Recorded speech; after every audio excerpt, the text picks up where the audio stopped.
A single catastrophic moment shattered the world's serenity. A kingdom and its people ended in the blink of an eye, their past buried, their present decimated, and their future obliterated. Wise men, scholars, and soothsayers debate who or what happened to the western reaches. Was it the anger of the gods, a falling celestial body, an arcanist experiment gone awry, or something far more insidious that swept clean the west in a conflagration of screams, ash, and fire? Hundreds of years later, life returned, and with it an inevitable attempt by civilization to encroach upon what nature had reclaimed. It was the dreaded Red Hand of Doom who finally retook and rebuilt the keep. They were the first residents, but certainly not the last. The dwarves of Ashforge, the blue worm Fafnir, a banished adventuring party simply known as the Six Blades, all held the keep and lost it by hubris, tragedy, or invasion. Now the paladin Lord Peridin Drysdale resides over what is known as Restwall Keep, there to protect the point of a civilization's spear. Drysdale struggles against precariously balanced desires to spread the word of Erathis, maintain tenuous peace, and find out just what lies behind the ancient king's wall. Here rest the relics of bygone ages, a kingdom buried beneath the grip of nature renewed, and at the center lies the unknowable mystery and danger of the Chaos Scar. The past, present, and possible future lay before you, adventurers, if you have the courage to explore.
Hello. How is everyone? So good. So good. good. Love Mondays. Ryan, there's so few people that it's easy to put you in your place. Wow.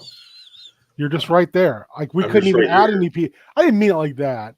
You guys instantly took it like the worst possible way. Wow. Wow. Wow. Wow. Some people just like to be in charge. It just means, yeah, that's true. Everybody wants to rule the world. Yeah. Well, it's gonna be interesting because it's just the two of you, not us. I don't know. We can make it if we try. I don't know words tonight. So why don't you introduce yourselves, tell us about your characters, and let's get into business. Oh God, this is weird being first. Mm. Was like, oh shit, I'm not ready. Oh no. I gotta come up with something. I gotta come up with something real quick. I don't like this at all. Being first is weird. I am Cassandra. I am playing Dianthus, who is a druid Earth Genasi. I almost went into to barbarians and Kenders. That's a different show. That's a different show. It's a different show. A different show. Yeah, she's level 4, so she's got a lot of shapeshifting she can do. Razzle dazzle. Ooh, that is Razzle dazzle. She's got Love razzle that. dazzle. Little razzle, little dazzle. A little bit of everything. Little mix. We have fun. Warrior. Play Tiburon Sausalito, who is a Dwelf. I don't like that. There's got to be a better term 12? than I don't. that. Yeah, that's weird. Warlock. And he's level 2 now, which means he won't die at one. Hey! The sheer number of times I have been at 1 hit point is. We but are both playing Hey. fairly squishy people. You make this pretty interesting tonight, didn't want it? Less squishy. Not a lot less, but somewhat less. I have 26 hit points. I'm assuming it's more, but maybe it's not. Wow. That seems low. Druids, that sounds about right. I think druids are they get better as they go. Sure. The first couple levels are kind of rough. Sure. All right. So we start off today. It's been a few months since your characters have done anything. So I would be curious to know, what have you been up to? Oh, by the way, Ryan, I want to show you something I'm working on really quick and see if you can guess what it is. Sure. Is that Kellic? Kellic. That's sweet. That looks great.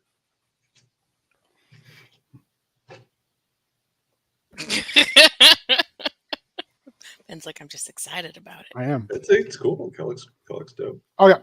What so it's been, we'll say 2 months. So what has give me 2 things your characters have done in the last 2, one for each month. That's a good question. I just was refreshing myself with what we did last time. Last time was, We met there was a bear and a mouse, and they were both talking. It was very Disney. Those vampires as well. Not vampires, they were Vardalok. Farkalax, yeah. I realized, Ben, last time we were calling her Flower, but I don't think Flower is her actual name. I think it's Flower. I thought it was something like Blossom. Now the more I think about it, Controversy. Because the sheet's behind your door. You can. I'll have to check it. You just get up and go get it. Just go get it. I'm just kidding. You No, can solve this right now. I know, because I was looking at the sheet when I was painting your office, and I think I don't know, whatever. It doesn't matter now, but I just was like, shit, do I not remember my own character's name? It's been a number of years. It made me real sad that I forgot that.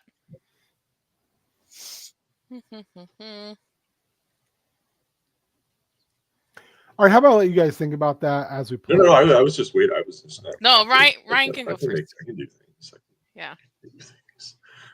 So yeah, I think that Tiburon has really taken to setting up the outpost in Burwich. That it was a building, but it was like full of rotting bodies and also like in a bit of disrepair. So he has spent a considerable amount of time getting that up to snuff. I think he probably is commissioning various furnishings from Eloise. Is that the name? The woman who we saved from Wolfman. No, her name. Her name is. It's a good question. I'll find it really quick. Keep going. Not Dana. Adeline Featherbottom. There you go. Adeline. I was close. Yeah, Dana was the jerk. Dana was the bad guy. Yeah, he was the guy. I was trying to see if I could beat Ben defining it. So yeah, he's been commissioning various wood stuffs from Adeline. I imagine he also has been trying to cajole. What's our hoarder friend's name? Which the one? Hoarder. Oh, the dude. The dude, and he has the dog. and we Oh, hit this out. it's We let him join. yeah, it's Not Scribs, is it? I I'm thought I sorry, had my brain is just no, it's okay. I have I it thought written down too, and I'm like, what? oh, here it is. I thought I was like I had a notes doc. Jefferson. So I think he's also been like Jefferson and lightly his dog Buck. yes. So I think he's also probably been trying to um persuade Jefferson to like let him root through the horde for stuff for the base, and he's like, it's yours too. You know, like it's not like it's not leaving your possession. It's just moving locations as opposed to being under this pile of stuff. It will be out in the open for people to see. I would say, you know what? Give me a persuasion roll. Let's see how that goes. Okay. We'll just resolve it real fast. 17. Yeah.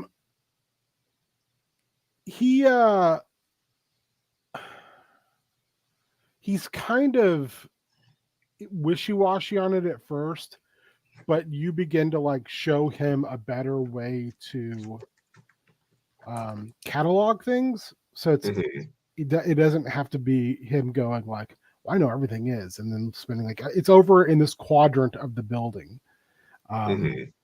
And so he's let you assist with that process. Although he still seems slightly guarded. Make me an insight check, please. Sure. 14.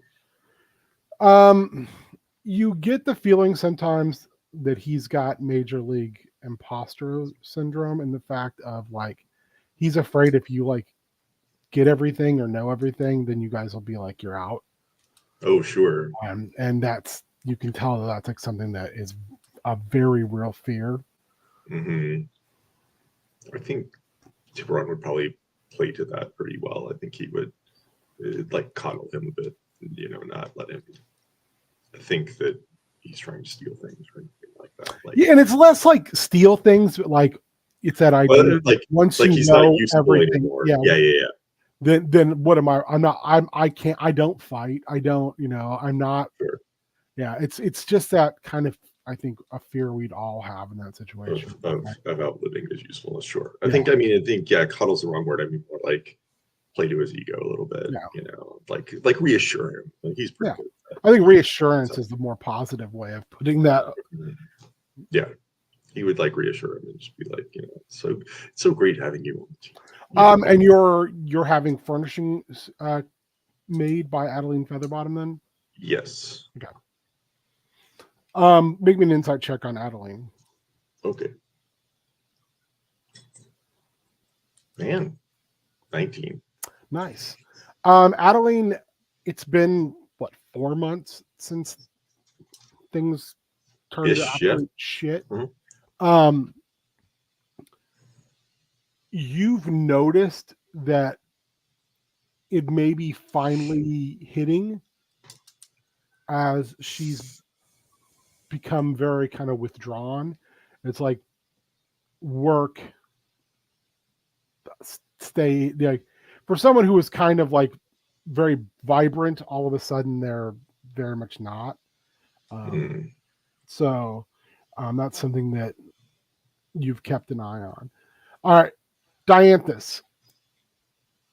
Dianthus, I think, would have spent her time lately making a bunch of trips, doing like a whole circle of like checking on the fortress,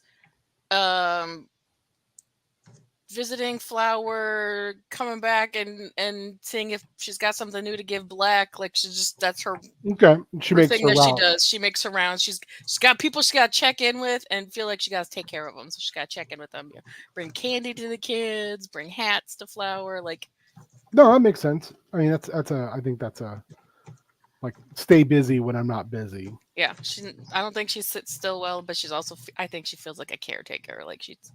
That's awesome. Yeah, that makes sense to me. I just realized I have like a big. I thought it was on my screen, but I got a big red spot on my head. I'm like, oh my god, that thing's. I don't see it. Right. I don't see it. I see it. I mean, I believe you, but I don't see it. It's fine. Anyway, so you're going about your business. Tiburon and Jefferson have come back to bring um, some of the items that are probably better stored in the Finders Guild headquarters back to Restwell. And as you're doing so, Jefferson kind of has a hop along or a hitch in his giddy. And he kind of tells you, like, Hitching his giddy up. he's kind of tells you, like, oh, the weather's changing. And I don't know how long the walk was. And he's fine to get there, but he's just like, can you feel that? And you definitively feel like there's a storm coming.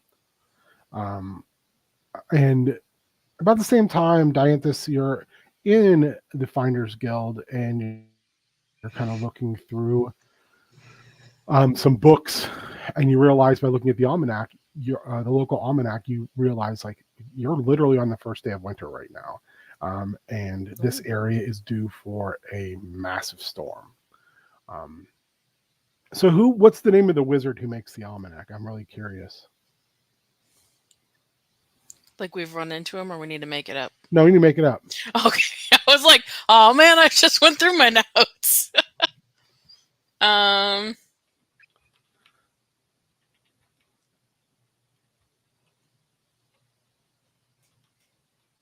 trying to think of something weird, and now I can't think of anything. Sometimes just like super, super plain Jane is like weird. Steve. Steve. Steve's the wizarding robot. almanac. He's the wizard. I like it. I like it. I dig it. Steve the Robust. The robust? The Robust. The robust. Like that's his nickname, or that's his? No, that's like his title. He calls himself that. Okay. Some might call him Steve the Husky or Steve the Big Boned. But he prefers Steve the Robust. Thick Steve. Thick Steve. Not Thick Steve the Wizard. Thick Steve. What the book is called? Now I just want to call it Thick Steve's Almanac. Steve's thick almanac. There it is, Steve's Thick Almanac.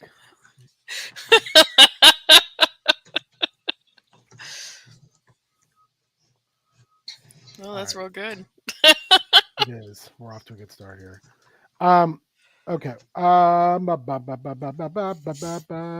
I'm starting a new thing in my notes where I just have a section just called canon. That's where I add this weird shit in there.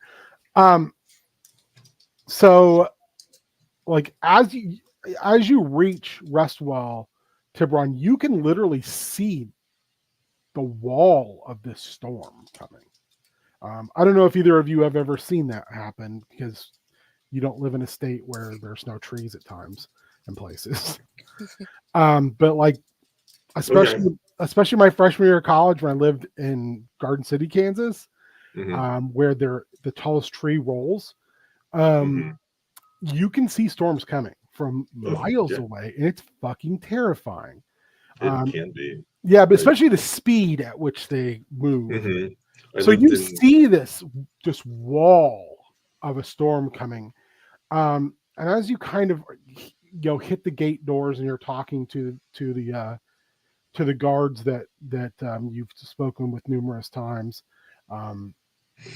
they are, where is my stuff? Because I tried to stay on top of stuff. There, Felic, Ceradan, and Dias. You see this line of this caravan of wagons just speeding towards Restwell. And Felic kind of stops talking to you, and he kind of goes all the way out to where the surrounding areas, like where the drawbridge is to the Outer Bailey. I think there's a drawbridge to the Outer Bailey. I can't remember. If there's not, then I'll write comment later. Then there is now. And he says, well, I'll be damned. And he just turns around and looks. He looks at Ceradan and Dias and says, "You're too young to remember the last time they were here." And it takes about 15, 20 minutes, but they get here and they're ahead of the storm. And you see 7 wagons pulling in and are immediately allowed into the Outer Bailey. 6 regular wagons and 1 very irregular wagon. It's sheeted in iron. There is a massive ballista on the top, like on a rotating chair, like a swivel chair. And they let that in the Bailey? Yeah. Okay. Out of the main, very, very fancy wagon, dismounts a tall, thin, one might even say lanky, foppish man. And he walks right up to Fellick. And Fellick, this is the first time we've seen Fellick not be kind of the grizzled guard. Instead, looks kind of awestruck. And the man puts his hand out. Fellick looks around like he gets ready to shake it. And he goes, so he kisses it. Says, I know it's been a long time since we've been here. I know it's been a great deal of harm for all of you. You're heartbroken. You're weeping with sadness. But we're back, baby. We're back. You know, the unchained devils have returned. And once spring rolls around, I'll let you in a little secret, my drinking companion. We're going to kill old Gem Crust. He whips around in his kind of long overcoat, red and frilly, kind of like you'd see in like a pirate movie that a foppish character would wear. He spins around and looks at all you and says, now who are you?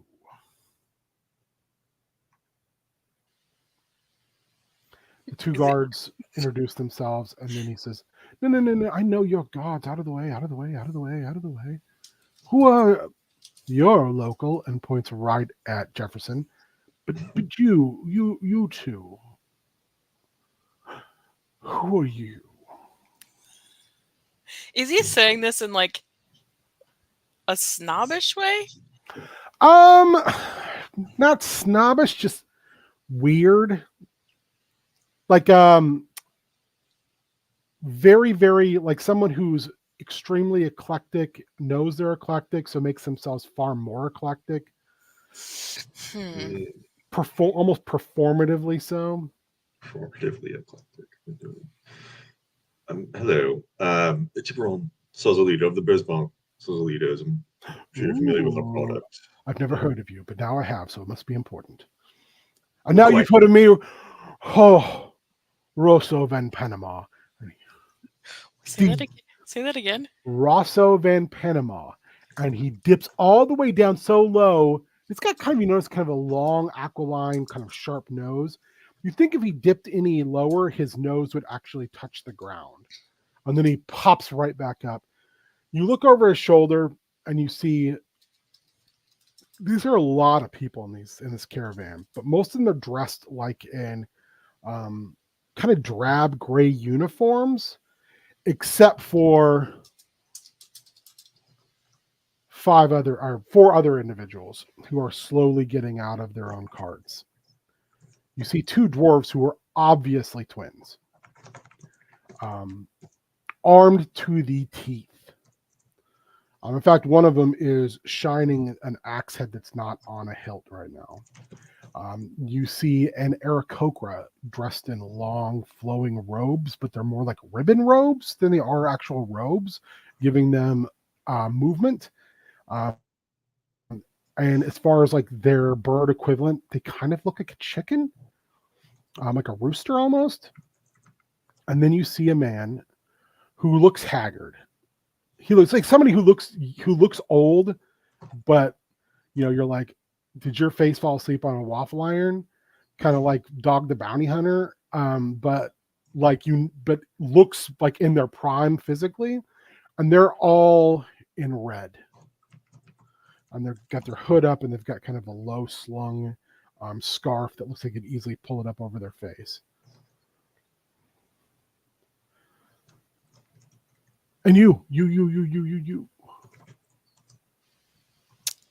I am just Dianthus. Oh, that's a boring name.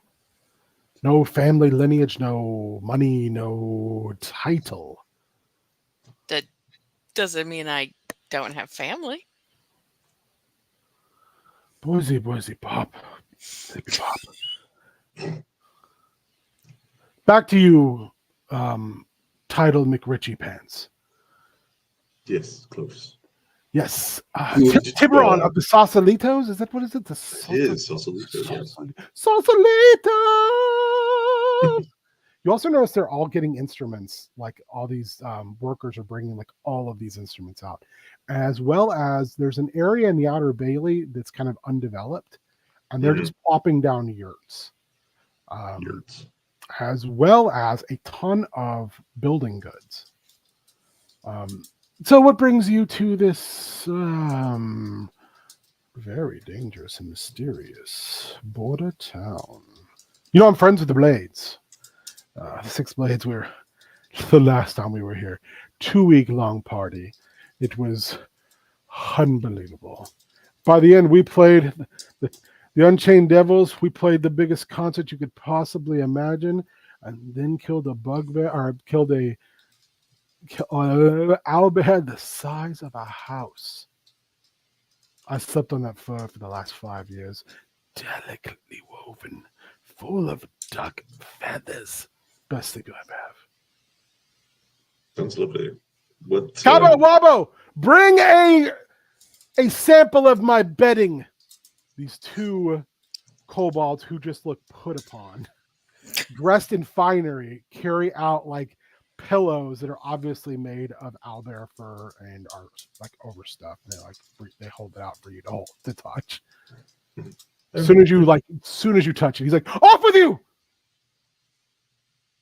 That is certainly adequate. Nearly as nice as mine.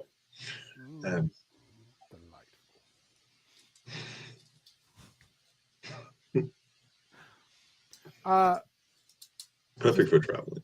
So,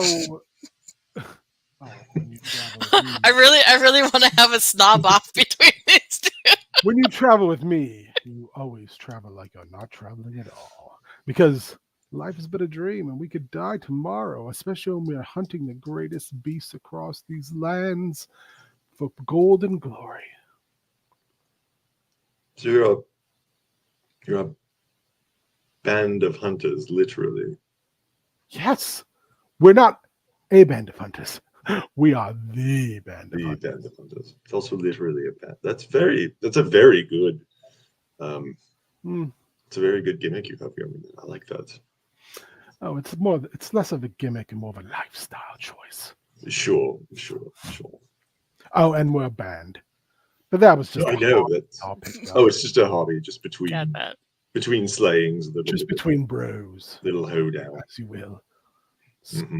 Bibbidi bop, biddy bop. Anyway, Felix announced me to the Blades. Tell them to bust out the good stuff and let's get bent. And Felix kind of looks at him and he's like, the Blades don't run the keep anymore. And he has this just like confused look on his face. What is it? You two run the keep? Did you kill the Blades? Did you kill the Blades? Have I misread the situation? Are you cold-blooded murderers? The Dianthus and Tiburon Sausalito, the 5th ruler of sausages. It's true. My reputation precedes me. Dianthus, to be honest, I don't know you that well. Are you a cold-blooded murderer, Dianthus? Have you committed these heinous crimes? I mean, glorious exploits, whatever. I don't know. No? Dias stands forward, and she is the female Goliath, who's one of the guards at the gate, and she says, "No, you pompous jackass." Lord Peregrine Drysdale and his men now control the Inner Bailey. And he kind of walks around her like viewing her up and down. Is pompous jackass. I like it. I like it. The pompous. Yes, the pompous jackass. Perhaps a new song about me. Billy Billy Pop. Do you not already have one about you? I'm writing about myself in my head right now. Yeah. No one will expect me to insult myself. I expect all his songs are probably about him, right? We'll get to it. Okay.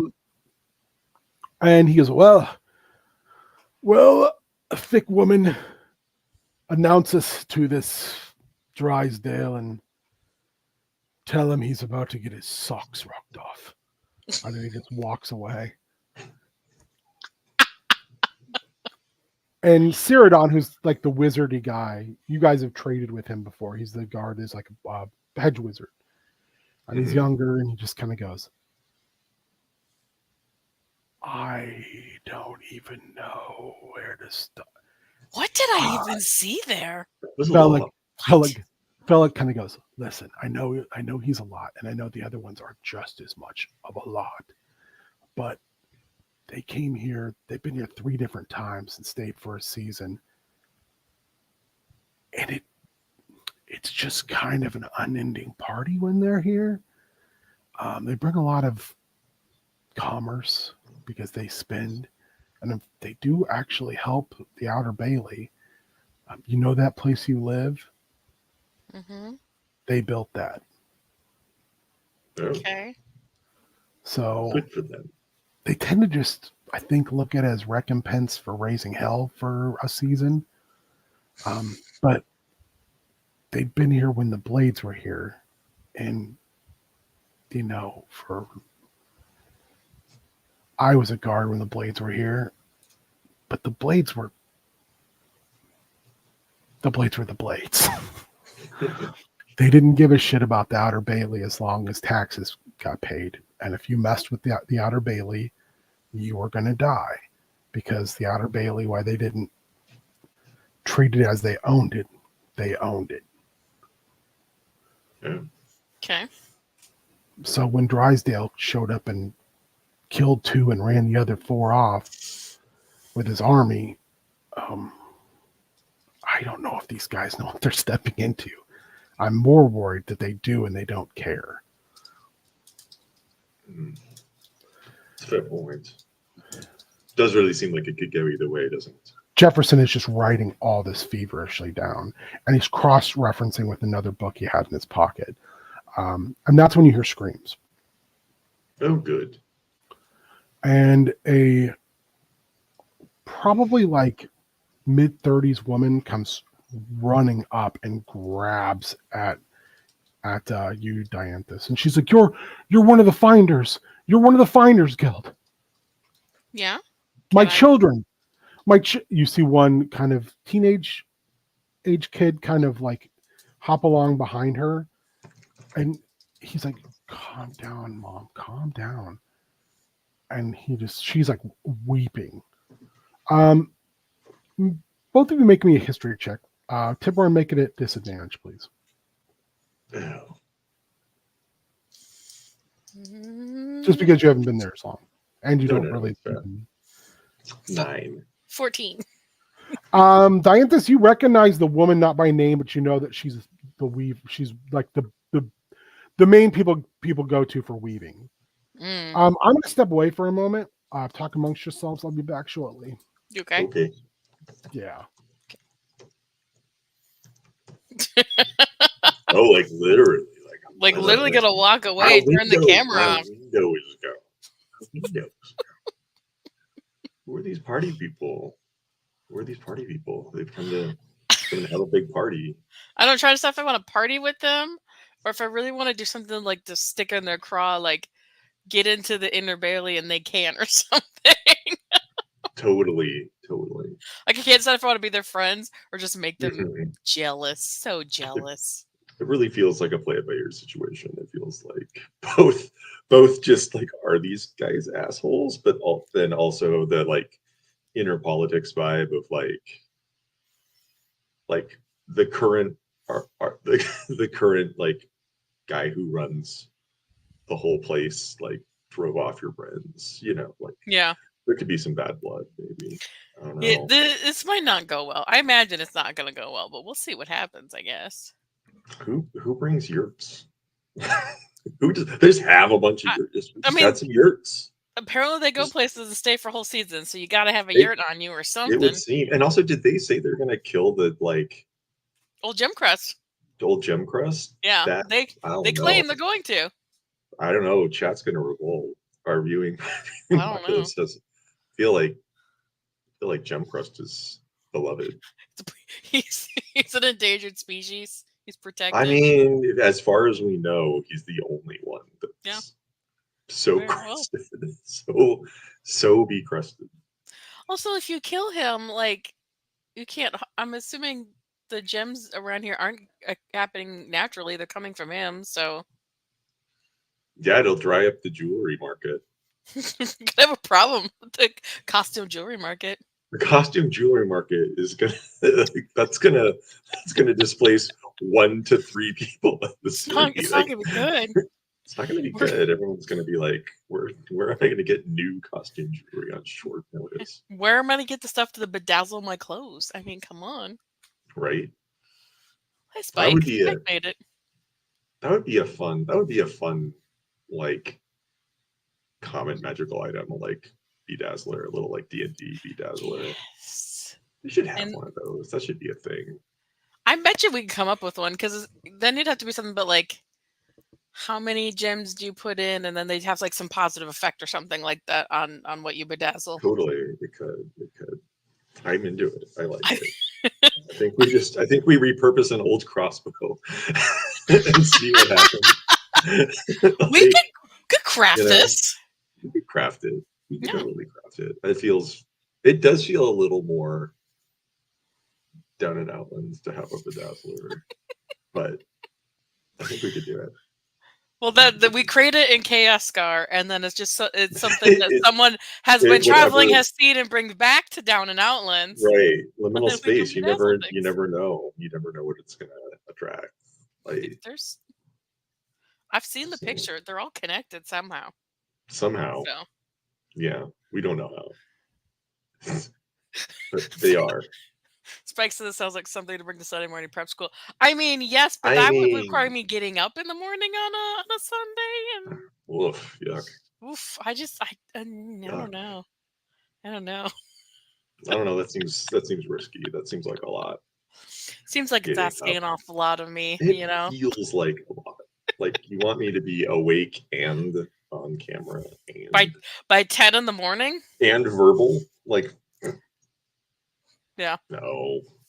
I'll just show up the last 5 minutes, drop the idea, and leave. I'll tune in from like my pillow. Mm-hmm. I do a lot of work meetings that way, honestly. Just because I've got the like Teams background or whatever. They don't. Yeah. Like it's more comfy. I don't do it now that it's like more, but like wintertime, I was like, I'm not getting out of bed. I'd have like a 9 o'clock meeting. It's like still dark outside. And I'm like, fuck that. I'm not getting out of bed. No. I generally sit at the desk, but I got the day bed behind me. Whenever I clear it off again, I can go back to sitting over there once in a while. I'm terrible at sitting at the desk. It just drives me crazy. It's like too confined. I have a laptop for work, so I just like sit on my couch. It's comfy. I'm like, yeah, this works. I do a lot of dual monitor stuff, so when I do have, there are points in my work where I have to like log all of the work that I've been doing and that kind of thing, and I'll definitely sit for that, but otherwise no. If I didn't have to, I like to move too much. I'm a little bit of a fidgeter. I don't sit still very great sometimes. I am not great at it, and like COVID certainly did not help it, because it was like working from home, and I'm like, I could be doing the dishes right. I can do all kinds of things, which I love, and I feel fortunate to be able to do. But it also is like, that is not good for my like attention span. I'm like, but I should be doing 4 other things right now. To me, it actually works well because I go walk away, I do something for a couple minutes, and I come back, and then I can sit down and Sure. refocus. It's like It's like it's like your own like Pomodoro vibe. a little bit. Do you want to Problem be is when I told? have to actually go to the office and I then don't- kind of well, sit still. I hate going to the office. Like, Yeah. it's also like my workspace currently is like, um, it's not a great workspace, and like most of my team is remote, so it's not like you get the like come in and people are around and it's Mm-hmm. whatever. So it's like, and then they're doing construction on the floor above us, and Ooh. we don't get any notifications of like, oh, we'll be like drilling through the floor today or whatever. Oh, So gosh. Yeah. sometimes I like walk in and it's like, and I'm just like, Nope. Go home. I'm out, going back home. Go Thanks home. everybody. What a fun try. What a Be fun there try. after I commute again. Sorry. Yeah. No, there needs to be a little like office cam where I could be like, Check in. what's the decibel? Yeah. You know? My team is all over the state because I like. Oh, sure. But we have Mhm. offices, and so Mhm. some people are at my office, but not very often. But also, like where I'm at, it's called a pod, so it's like there's the whole floor, and we have like an office within the floor, and then there's Oh, like okay. 5 cubicles and 2 offices in that. Mhm. So people don't go back there because there's like a closed door, so they don't just wander around. They either know you're there and they come to say hi to you, or they come to use the printer and just happen to see you're there. Totally. That's very how it goes. Yeah, and I have a cubicle by the window, so like the only time you see me is if I'm standing, because even when I'm standing, you barely see me above the cubicle. Everyone But knows when I'm in the office immediately. yeah, like nope, no one knows I'm there. Half the time they're like, "You were in the office today?" I'm like, "Yeah, I was there today." So My old the job I had before this, same organization, just different part, and they had redone our office area, and I had like a 2-person office that I split with the other person who had the same job as me. mhm. And like unfortunately they built it with like no wind. Like it was an interior, but they didn't even put like, Oh, frosted glass or anything. So it was yeah, like, but like if I snuck in like quietly in the morning, like yeah. no one would know because I could just close the door. And I kind of was supposed to have the door closed because a lot of the work that I was doing was like other people can't see it. Like Yeah. it's not allowed.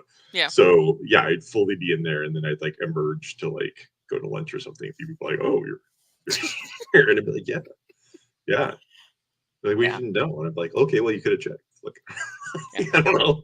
I love when no one knows I'm there. Me too. My favorite thing when like my favorite thing was days where I would get there early and like no one would have turned the lights on yet. Oh, And yeah. just to be able to like, I mean, like there's windows and stuff. Like, I mean, like if I had the door open or whatever, but like, God, I love that. Like just to like, there maybe like, it was maybe like what, half lit or whatever, like Mhm. nighttime vibe. Oh, so good. So good. Just dim light, quiet. I get like a whole day's work done in like an hour. And then I would bullshit for the rest of the day because I'm good at that. But I'm really good at cramming like a whole day's work into a half a day. it's really easy. It's really easy with like Just gotta focus a little bit. white collar work on the computer. Man, I can Yeah. get all my shit done. Like if I really focus, I can get a lot done really quickly. But I also have like, it's weird because I have like not exactly freeform work, but like I don't have a like queue or like any, I don't have a like consistent. So it's a weird vibe. Yeah. And like I'm still not used to it because it like I'm just like, I did stuff today, but I'm like, Did what do I have did to I show? do I don't enough? have a Was it? I want like a product. You know what I mean? Yeah.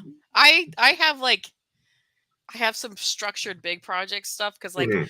Yeah. I create lessons every quarter that we train our people on, like Totes. licensing stuff, whatever. So like yeah, that's every quarter, but there's a lot of times Mhm. there's weeks where it's like, well, whatever comes up this week. If someone Yeah. schedules a skills Yeah. Yeah. assessment, or if Mhm. someone new comes in, then I have to like set up their training and all their stuff.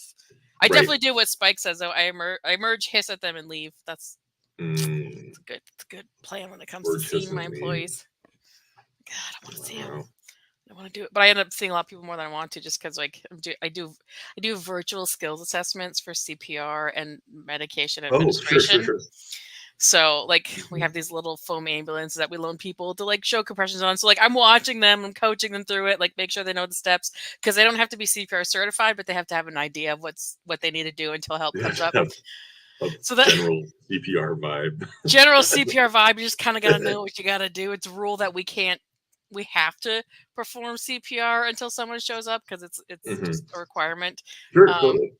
but so like that's my most time I spend with people, is I have to do that and then talk them Mhm. through the steps. But Sure. you know, hey Ben, Hey, buddy. We're how just are talking you? about office routines. Office Look at wrestling, us. just We're keeping the viewers riveted with That's our. I'm in my keeping office. keeping So. Spike riveted. Spike showing So- up. sorry about that.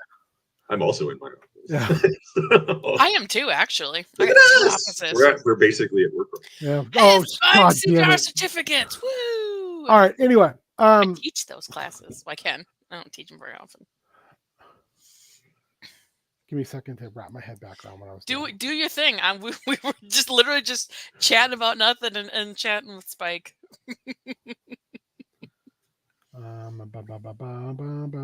We can talk more about CPR certificates. I mean, they're not exciting, but Rowan introduces themselves and says, "My mother is in hysterics. Can you help?" what's wrong? My siblings are lost. No one. They were out beyond the walls, and the storm is coming. And no one can find them. How many siblings? 3. Juno, Envil, and Quintus. Juno, Anvil, Envil. Envil, and Quintus. Mm-hmm. Where'd they go? They were out playing, and they just disappeared. Do you know where they were playing? There's like a little area clearing with barrels and boxes to the east. Not too far.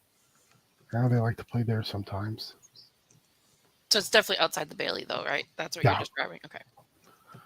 It's like out down the road to the east, which is the opposite direction of the wall. Just let those kids go out there unsupervised. It's a different time, Cassandra, I'm not gonna say that to them. Yeah, and a different reality. different reality. That's right. That's right. Will you find them? Will you do that? You're finders. Yeah. You both notice that the 2 dwarves have made their way over, and they're just kind of watching this unfold. Yeah. I should go now. We should go now. We probably Tiburon, should, are you yeah. in? Of course. Of course. We'll find us, not keepers. That slogan has never stuck with me. I don't like it. You need to work on it. Talk about it at the next meeting. I've mentioned this before in the background, but I've never actually implemented it. There is a Keepers Guild. Is there really? Holy shit. Can Maybe we we'll keep it then. Maybe I do like it. Maybe those guys are assholes. can we be part of the Finders and Keepers Guilds? No, you most assuredly cannot. We We are could be a finder, or we could be a keeper. mortal enemies. Yeah. Oh, the Keepers, when you do run into them, they will be special. Mm. I will start buttoning up my coat and One of the dwarves is still sharpening the head of that axe, and the other one walks up and looks at you and looks you guys up and down. He kind of looks like he's just trying to get a feel for who you are. Finders, is it? Yes. You live in one of our old places. I saw the sign. No. Yeah. Well, I mean, I don't, but some of us do. I do. and you're going out and not. Points to the Yes. storm. Yeah. I hope the pay is good. He just laughs and walks away. Pretty sure the pay is nothing, but I was going to say we supposed to get You guys get paid for jobs most of the time. but I think if a random lady runs up to us, she's probably not being like, "Let's negotiate a pay." Yeah, not in this moment. No. All right. I want you guys to make me survival checks as you leave the Outer Bailey and head out down the road east, which you know neither have gone in this direction. You may have come from this direction when you initially came to this area, but you haven't been back that way. Sure. Score, dirty 20. Tiburon? 18. Excellent. The storm is not fully upon you, and the wet ground has given Sorry, the Saw ability to Spike's kind comment. of, to find cracks. And you Or can Shaggy's comment. Shaggy's comment. you can see where this little playground area is, and then you look and you see some of the high grass kind of laying down in the path, and out past that you see an area neither of you have paid much attention to, and so you're kind of just drinking it in for the first time visually. It is a massive forest of briar. It almost looks like the equivalent of like if a hedge maze grew wild Okay. with a roof, and it was all made of spiny briar. Okay. And it looks like it goes on a ways. You follow the steps there. You also notice like the wagons of this caravan came from the briar itself, which when you reach the opening of like where it like has like an opening, almost like again you're entering a maze. The wheels just stop there. Like So they drove by these kids potentially? Potentially, but it also seems like they drove right out of the briar, which is not possible. I mean, with magic, it's possible. It's true. That's true. Oh boy. I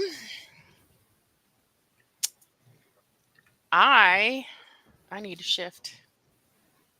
I have to figure out what I'm shifting into though. And the weather is now upon you. The wind is blowing, the snow is falling fast. And you realize if you're just going to stand out here without no cover, it's going to be rough.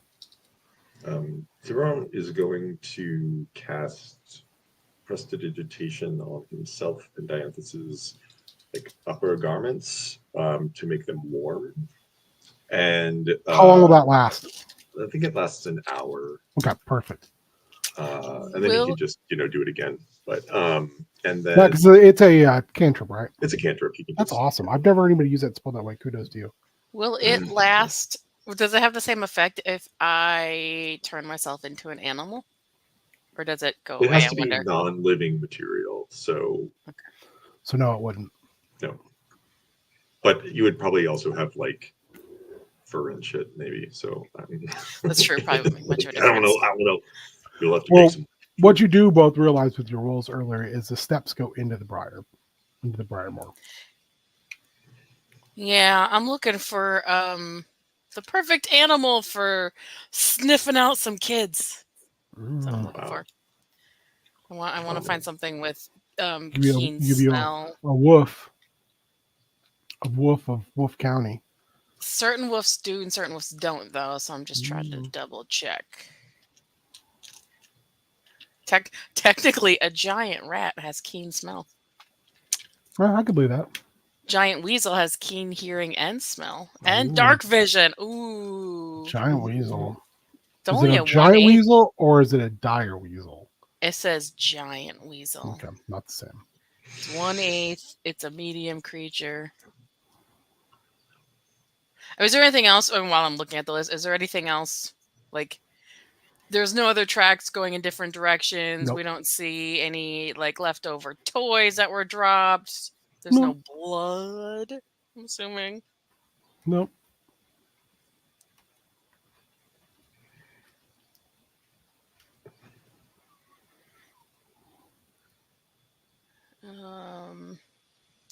There's a really big flipping list. So many hell? choices. Why are there so many? It's almost too many options. I don't know. What is a jaculi? Jaculi? Jaculi? I don't even know what that is. What is it, Ben? I'm not sure what a jaculi is, to be completely honest. Okay. I think a giant weasel is my best option. Yeah, so dire weasels challenge rating too. So Dire weasel. So what a dire animal is like they have like these bone protrusions all over, and they're much larger than their normal versions are of the animals. They're supposed to be like throwback to like what would it be, Pleistocene, previous eras.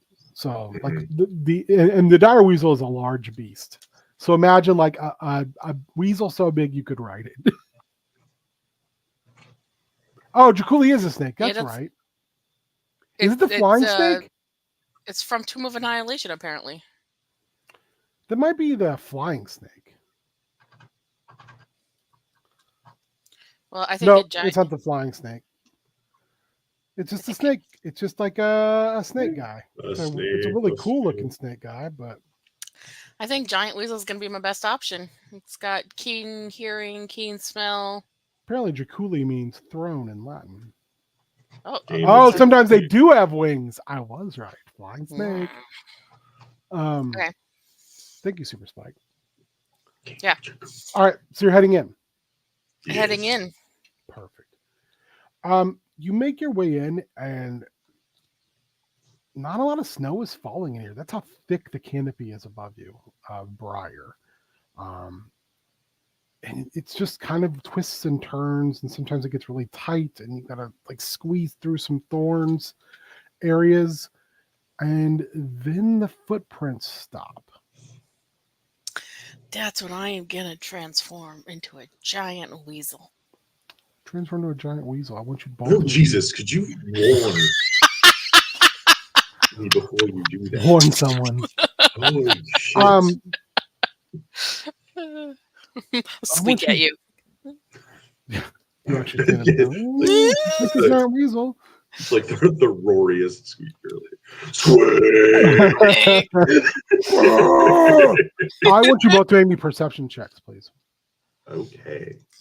Okay, but this is my perception check. Well, because I am learning to be better about You're this. too busy being slightly. I'm so frightened and vexed right now. Yeah. Oh, that's a cock die. 21. You hear children crying in the distance. Oh yeah, I can hear that with my keen hearing. It's important. I didn't understand that. So I'll just squeak at you and like. God damn it, Super Spike. You see a very, very small break in the briar in front of you. It's going to require a dex check. Diantha, you should be able to squeeze through because you said you're kind of a. I'm still a medium beast. Yeah, but you've got more wiggle, I think, than a person would.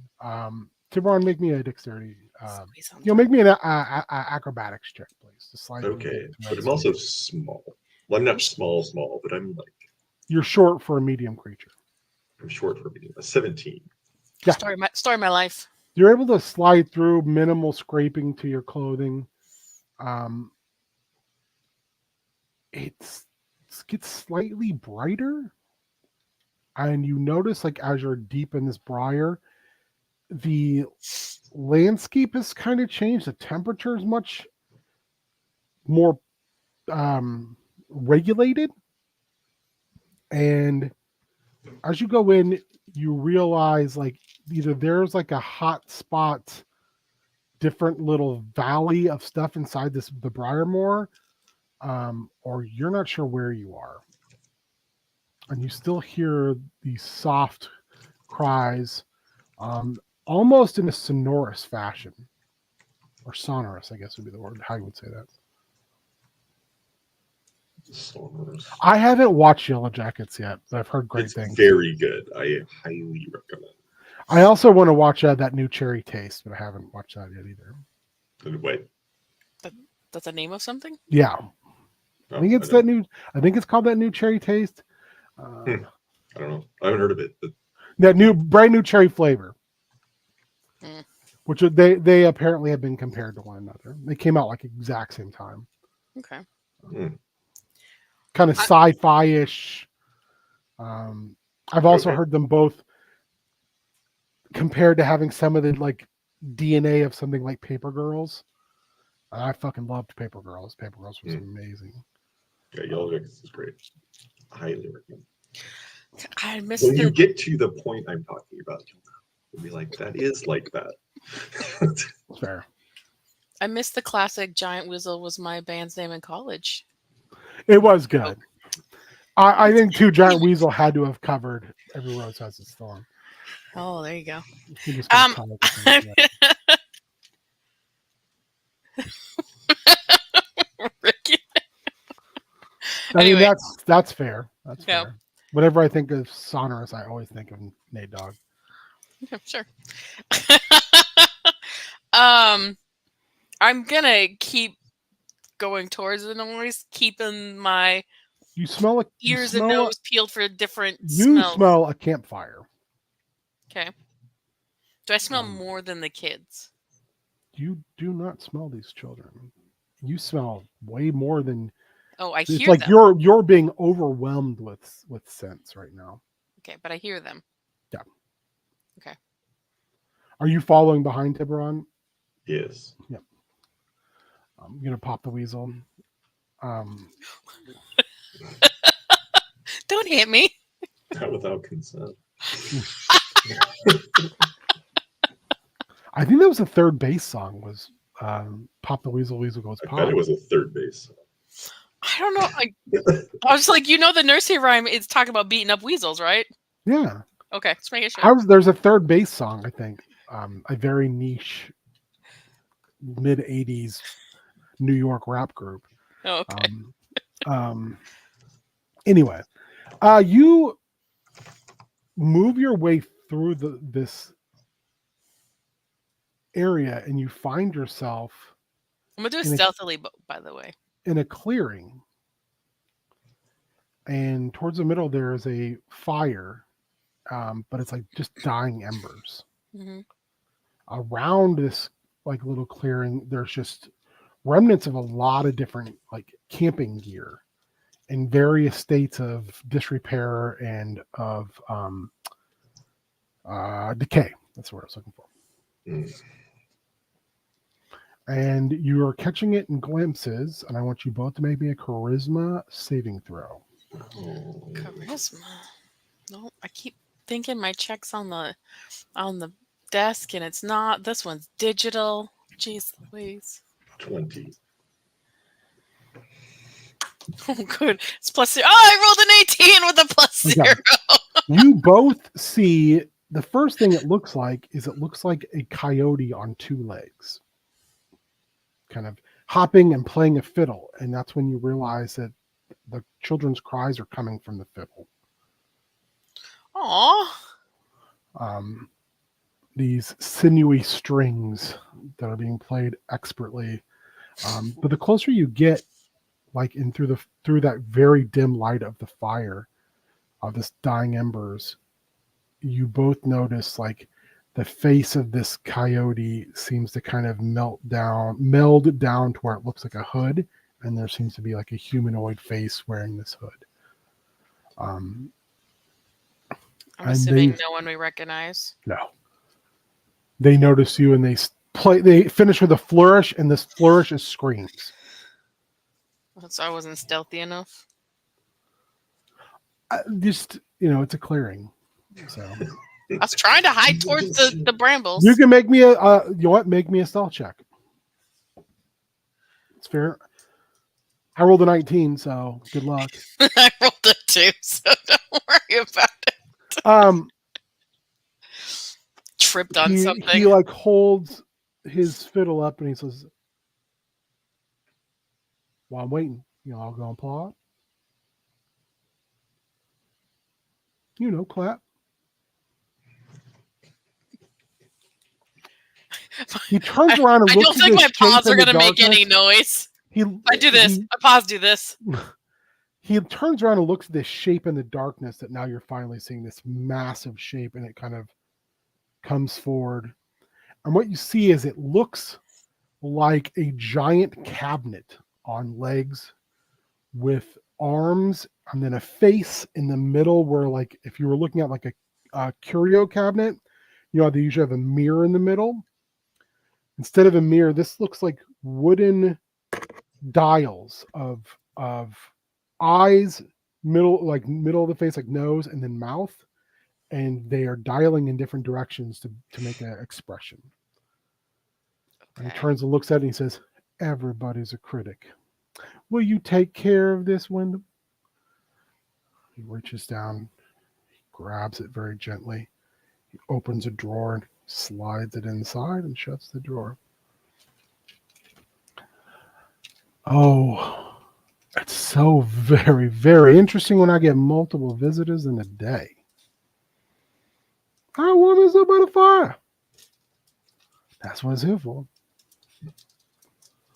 Get a little bit closer. Sure. Thank you.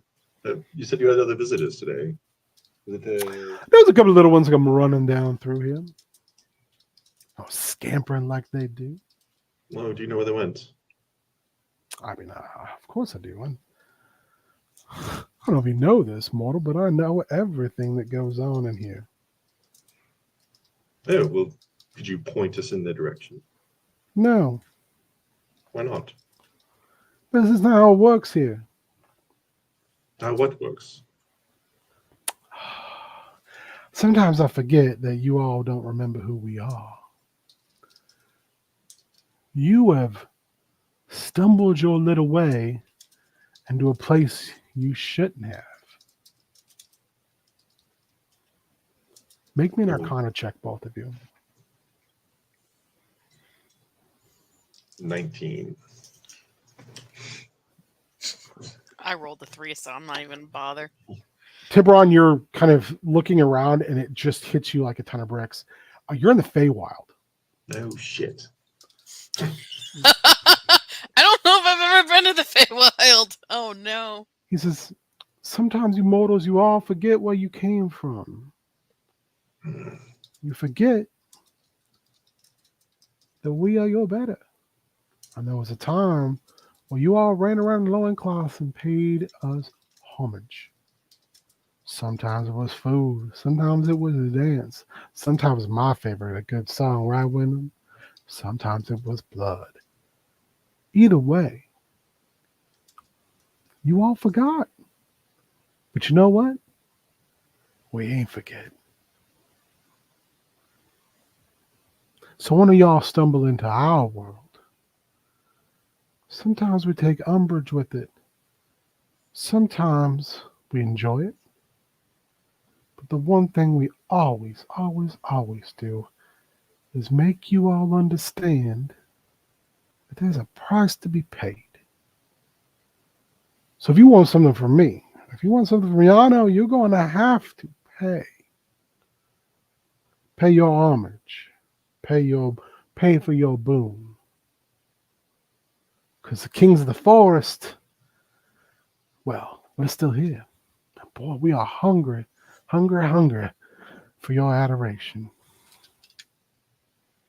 You see the face on the cabinet spin, and it gives you like an angry glare. You also, like, when you're looking at this, you realize just how big this thing is.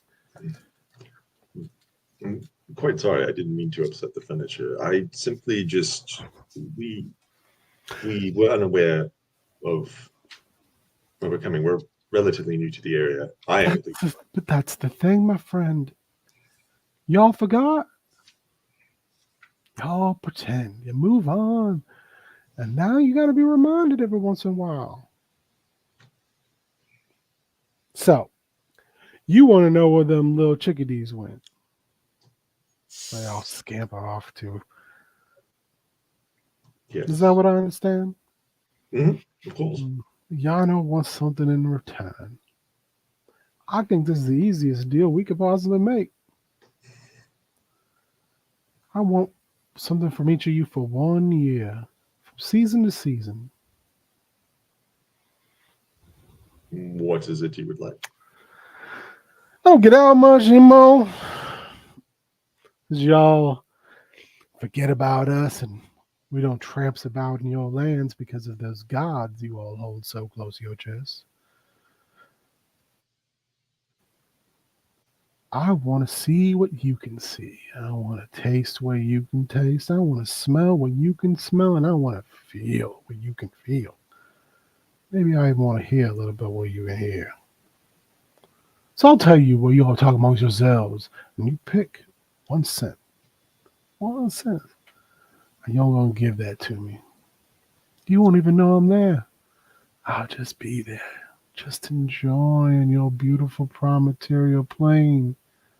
1 year. 4 seasons. Simple as that. Whew! I need to oil my bow. And he pulls out a little vial and he starts pouring it on there. And this is where you can hear the screams coming out of this liquid. And he just rubs down his bow for his fiddle before putting it inside of one of Wyndham's mini drawers.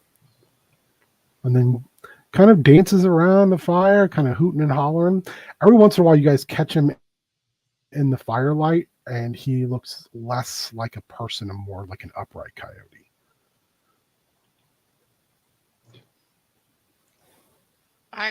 I need some clarification. He wants to take over one of our senses each for a year. He wants to be able to go to piggyback on that sense for a year. So it's not like he'll be there, not Nope. like he can take us over. He'll just be able to hear or see or smell or taste or touch. But we'll still retain that ability as well. He's taking nothing from you. He just wants to be able to have that experience.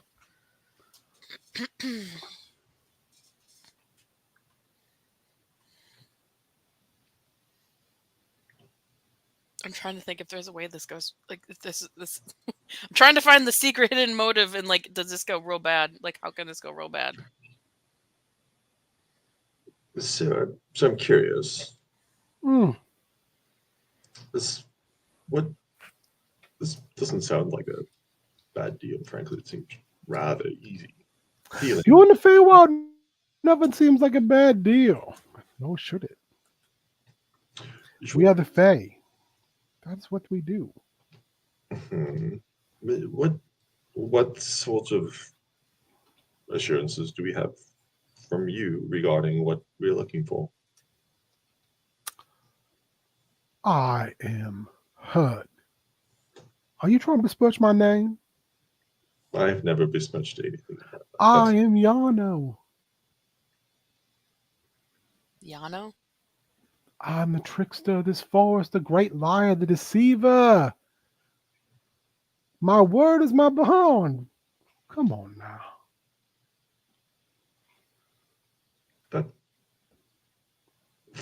I know I'm. Cross my heart. Hope to. I know we've forgotten a lot, but it seems as though those two things are at odds, doesn't it? I am a lord of these woods. I am a Fey of the highest order. So when I say I will follow through, I mean it. I promise. He smiles really big, toothy grin. Can we make a deception check? Maybe might be a good idea. You could make a insight check. Insight check? Deception would be if you were trying to deceive him. Oh, other way around. Insight check, which is good because insight's +4 and deception's a 0. It's an 18. He's not lying about anything, about being a liar, a deceiver, a Fey power. He's also not lying about saying if he gives his word, he gives his word.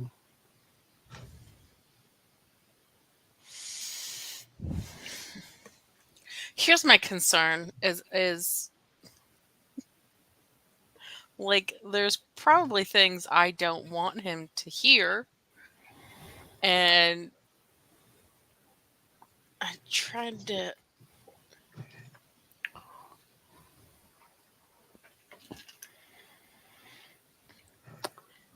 Sorry, something's talking in my ears. I'm trying to figure out where the sound's coming from. Or not talking, beeping, but okay. As he explained, he'll only have access to one of your senses for that year. I know, but like we'd have to give him one. So like I was trying to figure out like what's if He doesn't have access to all 5, just no, one. I know, but we say which one, right? Yeah, he's allowing you to choose. Just can't choose the same one. I'm trying to figure out what's the best one. Is what it was. What I was thinking. No. I guess you got to think about what the lives of 3 little children are worth. Because the longer we stay and have this chat, the more seasonings and marinade they set in. Look, I accept Jody. Look! What do you mean just tell me look? Like you don't know who he's fucking with. You might be big king shit out there, but you ain't out there no more. Now I just want to start a fight.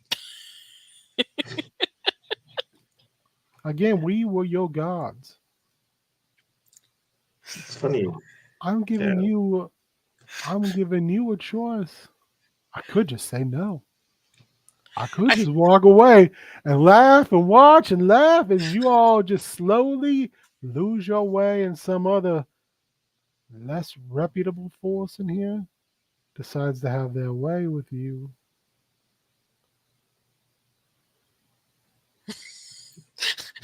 The band is playing in the background right now. No, chat's telling me start a fight. Look, I stand this. I'm still a weasel, by the way, too. So like, No, I can't even talk to you. This is so. you can talk to me. I just necessarily can't talk back to you unless We I. can't have a- decide Do you to say drop that? Do you say that out loud? I can't even talk to you. No, you can talk to. Like, No, I'm serious. You say speaking it at out you. loud because it'll change what I'm about to do. If not, Yeah, he's just like, oh my god, I can't even have a I can conversation. understand you. I can understand you. Yano just plops down next to you and puts his arm around you. He's like, you can always talk to me. I'm here for you. I'm here for you. Sure, fine. We was always here for you. Great.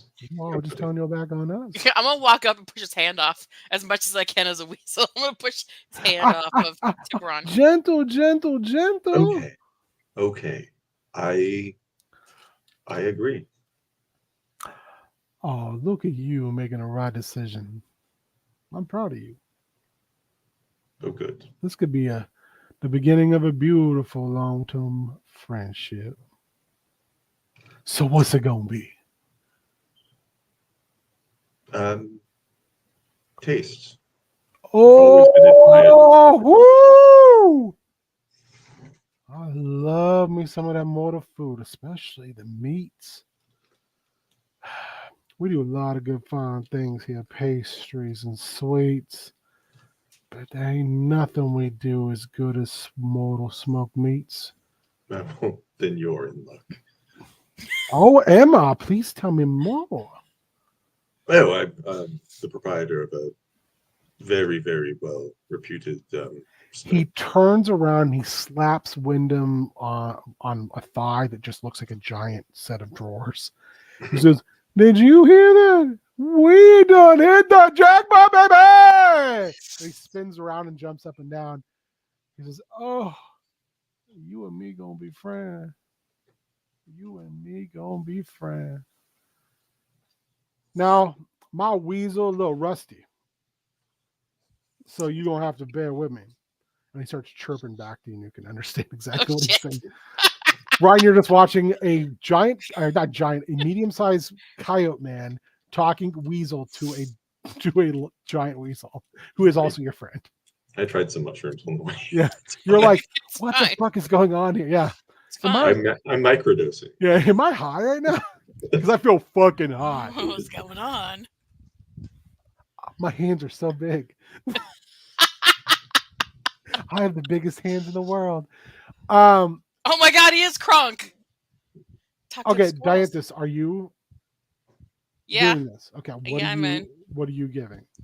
Please make note of this, by the way, in your notes.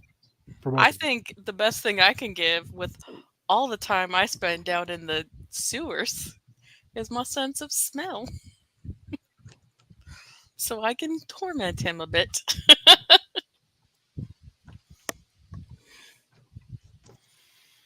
Perfect. Like there's some fresh air in there, but there's definitely some dank stuff he's gonna smell. It's not Speaking gonna of be good. dank, Speaking of dank.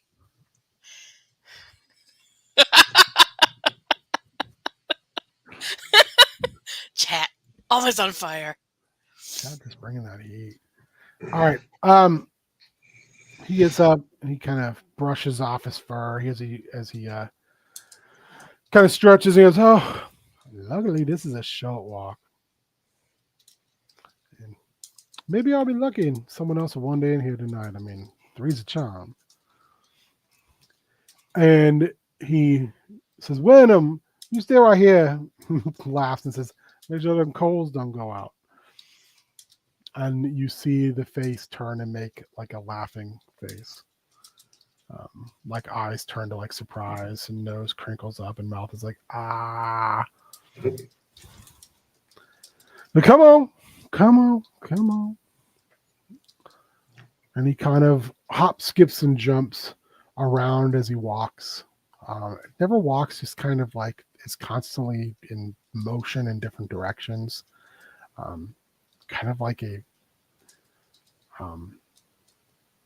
don't know, an odd, almost like acrobatic dance as he's walking around. And you feel like you've walked forever. You feel like this has been hours. And he stops, and you're at like the top of a clearing.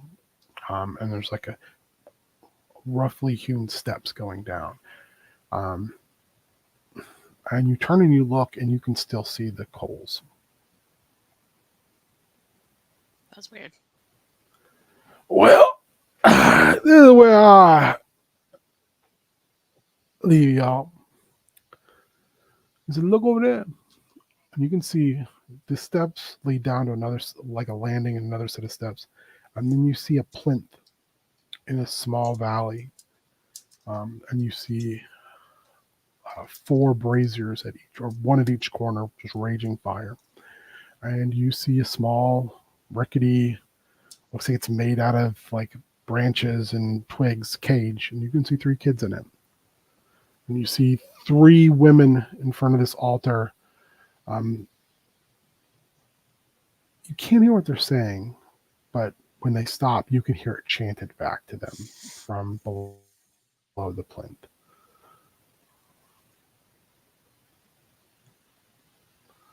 "We all have fun with the fair wives. Toodaloo." What now? He dances away. Who and what? The fair wives? He sticks his head back around a tree and says, "The fair wives." The fail wives. Yeah. And enjoy. Now I'll be tasting you soon. Looking forward to it. Wait, that sounds creepy. Don't say it that way. Howdy, Have you Dave. turned back, Dianthus, to a person, or are you still in giant? I just was double checking. I mean, I could do this for 2 hours, apparently. Yeah, Captain I America. can do this all night. I could do this all night. No, I'm currently still a weasel. Okay. Tiburon, what do you want to do? I think Tiburon is going to proceed down the stairs. So there's like another landing, and then there's And then more it goes stairs. down another roughing stairs, and then you see the top of the plane. Okay, so I think he'll go to the next landing Right. and try to. You get to the Get it. next landing, and you recognize like one of these fail wives is a large creature. They're big. The 2 others, they're all dressed in like raggedy robes. The largest one is wearing like I can't remember what they're called now. I think they're called kanas. They would wear them in medieval Japan. They look like baskets you'd wear over your head, like Okay. full baskets. It would cover your face and everything. It looks like Mhm. that. Hmm. I think it's called a kana. Connor or Kama? I can't remember. I'm not sure, but And the other two have their hoods up. And there you get closer and you can kind of hear that they're almost holding like it sounds almost like the Fey version of a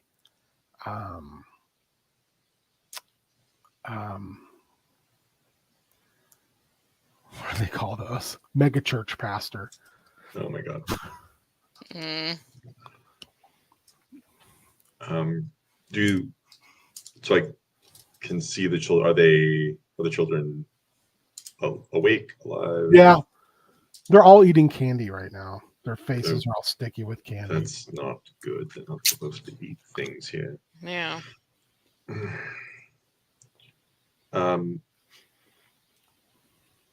Can he pick anything up from the chanting?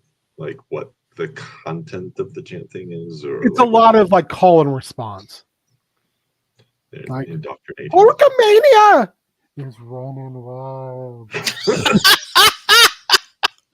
That was on the Bim Bam Bam TV show. I love When that they that's did your when they did their example. dark cult Wow. before Hulk Hogan turned out to be a giant shitbag. So they're speaking a different language? No, they're speaking common. Oh, they are speaking common. Okay. So It there's sounds like at least 2 dozen are responding back to it. but we What you can't, mainly get we from can't see any of the responders. no, because it's like on a plinth, so you Mhm. have to look over the edge into the little valley. Gotcha. Mainly what they're talking about is you hear one of the wives talking about, you've come to us because you've been done wrong, whether it's by the world, whether it's by partners, or it's by husbands or fathers. You've been cheated. And you come to us and you ask us for retribution. You ask us for gifts. You ask us for recompense. And we provide. If you're barren, we provide you the fruit. If you're alone, we provide you the care. We are the fail wives. And you are just as us. They haven't noticed us, have they? I want you both to make me insight checks, please.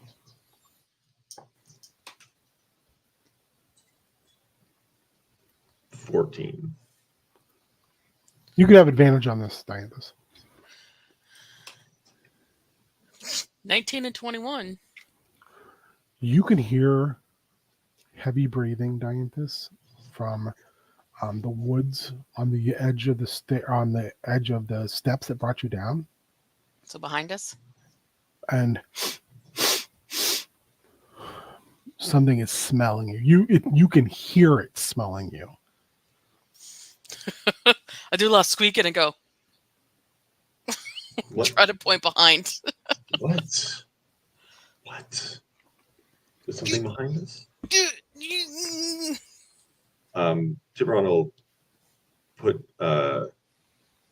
he'll pull his dagger out and he'll cast light on it and sort of flashlight toward. You feel like trying to hide behind a tree, but it's too small. You see a troll. Hello? Why are you peeking on the mothers? This is not for you. And who are you? What are you to them? He lumbers down the first flight of stairs. Massive, just like muscles bulging, like almost like they're going to rip right out of his skin. Kind of has a big pot belly. Huge, elongated nose. You can hear the air going in his nostrils. I'm the sun. Who are you? He leans all the way down and he sniffs so hard it almost pulls your shirt off. Um, I am a friend of You those children. smell like meat. I do smell like meat. I make meat. He reaches down with his fingers and gently picks you up Oh, and holds you in front of his face and just like a sommelier, just sniffing that fine wine. okay. This is not okay in so many ways. What? You do Put not me have down. permission. He slowly, gently sets you down and he looks over at Giant Weasel and he says, oh, can I pet your kitty? Sure. He reaches down and he scoops you up, Dianthus, and shockingly gently No sudden movements. moves his finger over your back. It's not terrible. And then he lets you down. He says, Mama would not like if she knew you were here. That would be very bad. Well, we don't intend to stay long. You are not the wife. No, Wrong I'm not the marrying type. parts. Sorry, I didn't catch that. Wrong parts. Oh, And he leans down and smells you again. And he just goes, the nose never lies. no, you're correct about that. See, I'm Your only here. smell makes me hungry. Oh, would you like to taste my meat? He looks at you like it's kind of surprised. You notice out of his bag, he's pulling a leg. And when you say meat, he like slides it back in. He goes, you will share food with the son? Sure. He like reaches into his satchel and pulls out like several things of salami. These are like meat sticks, right? Yeah. So they're very small. And he's like, Yeah. oh, these are very dainty. He opens up his mouth and he slowly puts them in and he chews them he masticates them meticulously.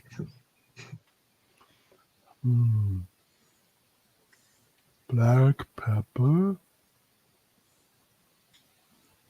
cumin, garlic. He's letting all your secrets out. You can see him like working through like everything he's tasting, and then if you offer another, he's not even grabbing these with his finger, he's grabbing them between his nails. Just, oh, these are very, very good. Thank you. I've Have been you perfecting thought the about recipe. using anise? I have. It's I enjoy it, but it seems that most of my customers don't. He reaches in his bag and he pulls out a small little satchel that he takes. It's harder for him to open up because his fingers are so big, but he does. And he pulls out it's about the length of your forearm long, and he hands it over to you. And it smells like black licorice. Oh. Sometimes when the wives are away, I make my own confections. Oh, that's neat. Can I try it? Please. He like takes a good bite, but yeah, It's very good. it's delicious. There's like almost like a piney background too in it, but doesn't like overwhelm. But you know, sometimes black licorice has a weird aftertaste. Yeah. Instead, you get that, and it's almost more of an aroma than a flavor. But it's quite remarkable. Actually, there's sort of a resiny flavor toward the back. It eases the back of the palate. I know a treant who will sometimes give me sap, and Well, use that to take the sting off the back end. that's is very smart and very good business, and exclusive proprietary ingredients is all one can ask for. One of my favorite things to enjoy. Experimenting with the sweets. It's a fine craft in itself. Now that we have exchanged our crafts, perhaps we can be honest. Why have you come Well, to the conclave? well, to be honest with you, Please. we didn't know we were coming to the conclave. However, Oh, have you stumbled upon it, mortal? we were led to it. Oh. May I hazard a guess? Please do. Was it Yano? It was. He is a troublemaker, that one. He admitted it fully to us. He basks in it. He lives in the past. Oh no, you are mistaken.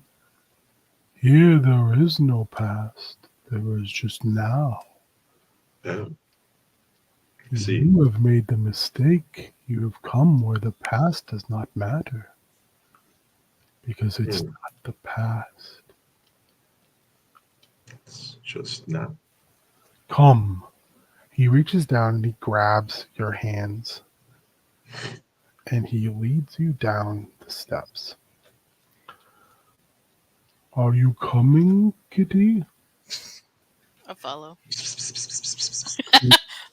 see the large, I feel like safer to say as a weasel. Look like a kitty, apparently. see the large cloaked figure with the hat on stop their ministries, and the other two take over, and they come to meet you on the second landing. What have you found for me? Mother, I have brought you visitors. She walks up and she smells you too.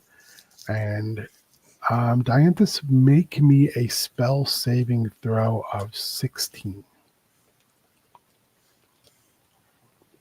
I don't know if I have a. Hold on. I must have a spell stat. Hold on. You do. It's where you cast your spells. There's like a to hit number, and there's just make it. What's your casting stat? Wisdom. That's what I was looking up. Yeah, make a wisdom saving throw. Yeah. Rolled a 14. Not enough. And it's a 5, so 19. Oh, 19's enough. Someone tried to dispel your. Oh, wait, is that a natural ability or is it a spell when you change shape? It's my wild shape. I think Well, it's. So it's a natural ability. It should be. Well, No, I think it doesn't use a spell slot or anything. Is it a spell? No, you know what? You're right. You're both right. It's not. It's a natural ability. You felt someone try to dispel that, but it didn't work. She goes, Druid, maybe? You squeak at her. Just show me what you look like, dearie. It's been a long time since I saw adults that weren't in an oven or in a pot pie. Why are you here? Does she look agitated if I don't do it? No. I would say the vibe is intimidating grandma. Well, I'll drop it. No lies, no games. I'm not telling you games. I find it when mortals say, well, it's generally the same as when they go, I like everything except. No, it's a colloquialism. It softens my speech. I'm otherwise quite unpleasantly blunt. Perfect. I'll be a human again. I enjoy that. Please be pleasantly plump. Oh, I mean, blunt. No, blunt. Sure, no. And this big I've finger reaches been out, walking, touches your stomach. She's like, no, I've been. Look, there's nothing but skin and bones on you. No. She reaches into her pocket and brings out like a cake. Whole cake. Eat. It's a show of hospitality. No, I'm not. I'm so sorry. About the candy. And she holds I'm it not back hungry. I just ate a She- forearm-sized piece of licorice. out. You. And he looks at you, and she looks down because one of the other Veil wives yells. He turns and looks at you, goes. You notice he moves everything he does is extremely deliberate. So blunt, you said. Sure, we're here for the children. Oh. But we've already promised the children to some of the congregation. Well, they're not your children. They're our children. Oh, sweet summer child, they are. They're here. They're ours now. No, that doesn't work that way. The whole possession is 98% of the law. The pure arrogance of mortals never ceases to amaze me. No, it's like when people say the customer is always right. It's been A taken customer is so always far an out of context. asshole. That's true. See, I knew we'd get along. Come. We can talk down in front of the conclave. And you both realize now just how fucking big. She's bigger than the troll. She smells of like flowers that have almost reached that point where they start to rot. Mm. And when you catch any of her breath when she breathes and sniffs you, it smells too sweet, but not too sweet and not too sweet. She brings you down, and the other two pull back their hoods. They're hags, and I don't mean like they're gross. I just mean they're fucking hags. They're D&D hags. Okay. Oh shit. Oh, look at what you've brought us. Look how beautiful they are. They kind of come. They push you up to the front of the plinth, past the altar, and you look down and you see a bunch of cloaked figures. Make me an insight check. Both of you, please. 13. 19. 13. You were like, these are all women. They don't appear to be like from the Feywilds. With a 19, Dianthus, you catch the way the moon hits an eye like a big piece of pie. I beat you there. You recognize one of them. Oh, who is it? You actually recognize it. At first, you're like, no. And then the light hits again and you just catch it. You recognize, and why can't I find the name? I was like, I could totally tell that you're like just stretching it. I hate when I write things down, when I type things in, and I'm all like, "Oh, this is so easy. It's written perfectly to follow," and then I forget to bold a name, and then I have to try to find it. You see Adeline Featherbottom. Really? Does she recognize me? Since I'm. Yeah. Oh, you can tell that all these people would recognize who you are if they're locals.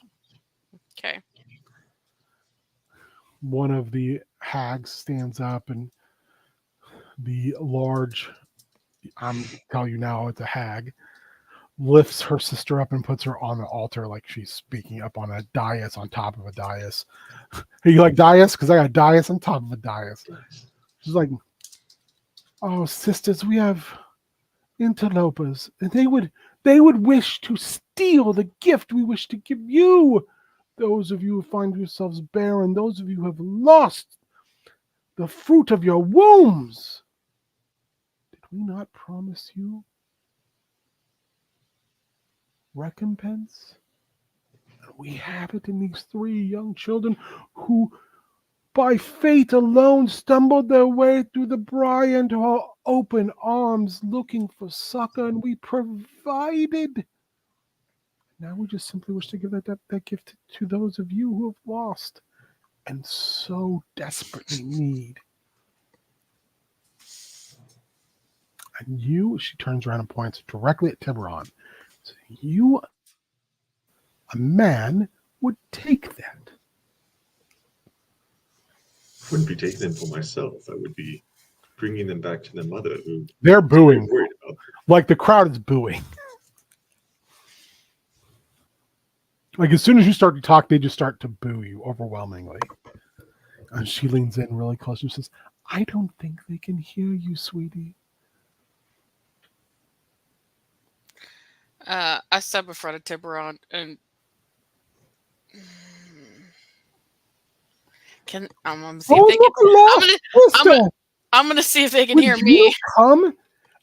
Would you come and stand for the word of this man? He who, like all of his gender, leaves us failed. He hasn't hurt you. We are not the fail wives because we failed. We are the fail wives because we were failed. That's very unfortunate for you, but he didn't do Not that. for And us. these aren't your kids. Not for us, sister. For them. And you look over and again, there's over 24 down there in robes. And I will tell them too, these are not your children. Then whose children are they? What sort of mother would let them run and play in such horrid weather that can snap up a mortal in a blink of an eye and let them wander into the first lands alone to be potentially preyed upon by beasts like Yano or worse? Have you forgotten the bedtime stories you were told as a child? Have you forgotten the campfire tales? This is what happens when you forget who you are and what your place is in the natural world. We just wish to give these children to someone who will actually care for them. Did you ask them what they want to do? Children, what would you like? And they're just eating candy and they're like, Oh, shit, Mama, that's right. Mama. They wish mothers. They wish their mother. They're reaching like out, trying to get out to the crowd. Oh, no, really? Yeah. Mother is a sacred word.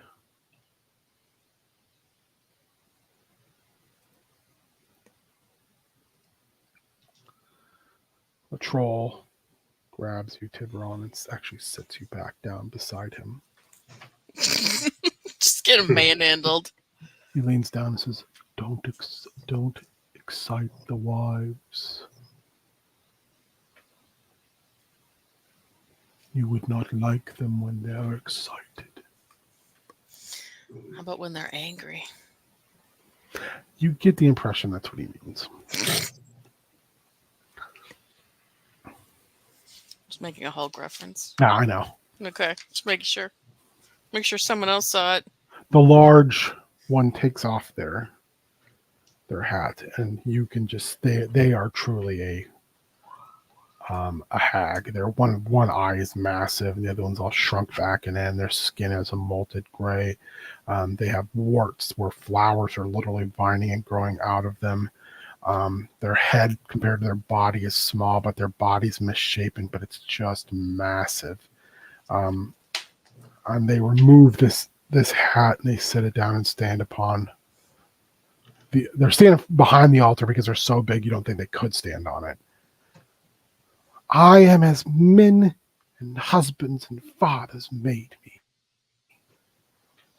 They failed us. Let us not fail these children.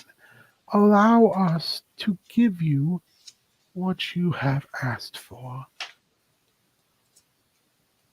You have called, you have worshipped, you have spilt the sacred. And now we just simply wish to repay you. And the crowd now is just like whipped up into a frenzy. Can we tell if the kids are under a spell? Make me an Arcana check. Ooh, 21. 16. With a 16, you're like, this feels weird. Feels wrong, but I can't quite get a tell on it. Warrior, or excuse me, Tiburon, you're like, they're charmed. They've I been don't eating think it's a cake. spell. I think it's the candy. It's the candy.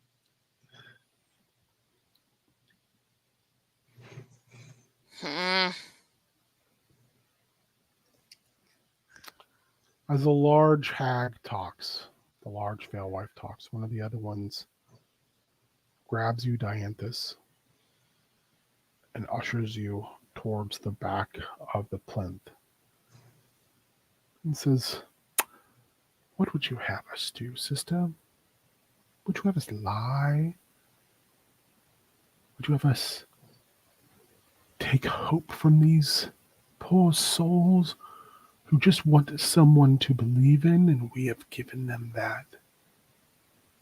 When a husband mistreats a wife and then he mysteriously disappears, where do you think he goes?"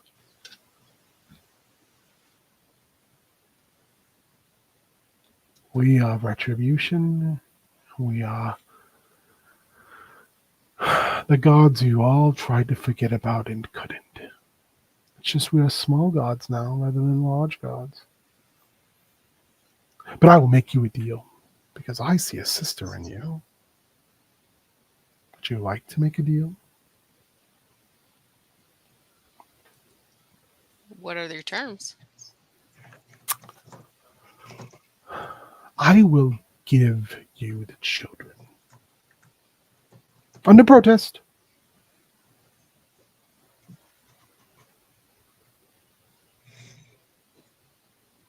If you keep an eye on their replacements. What do you mean their replacements? She opens up a bag, and inside you see 3. They kind of look like the kids in the cage, but like they're still figuring out how to be the kids in the cage.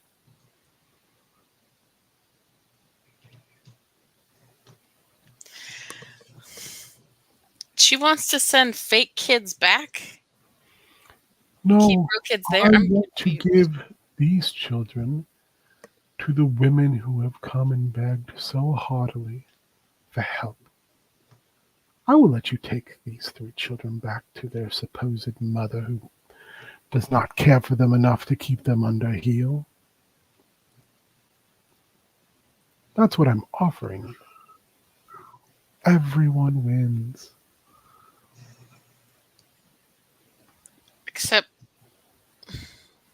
Except I just find it funny that you're punishing the mother of these children because she let them go be children.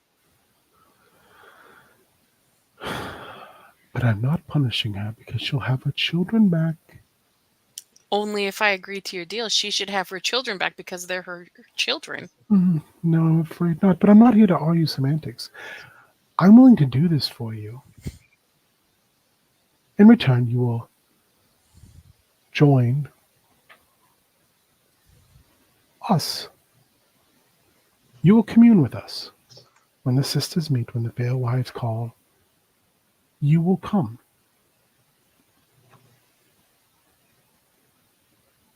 Geeble gobble, you will be one of us.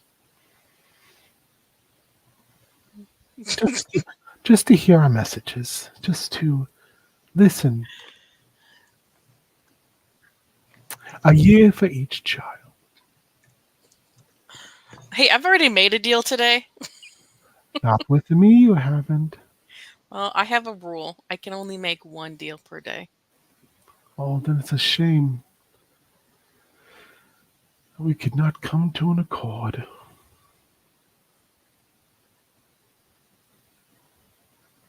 I really don't. Smiles and her teeth are all metal. Because what's so? Here's the problem: is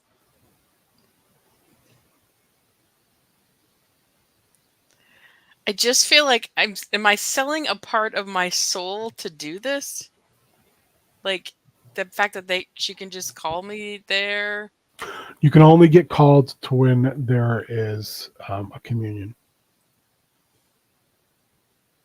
That's being made abundantly clear. But so that just means I'm there to witness her giving away stolen kids to other people. You don't think that's the only thing they do? Yeah, this feels like torture. Because I can rescue 3, but I can't rescue anyone else then. Well, you have to make that decision, don't you?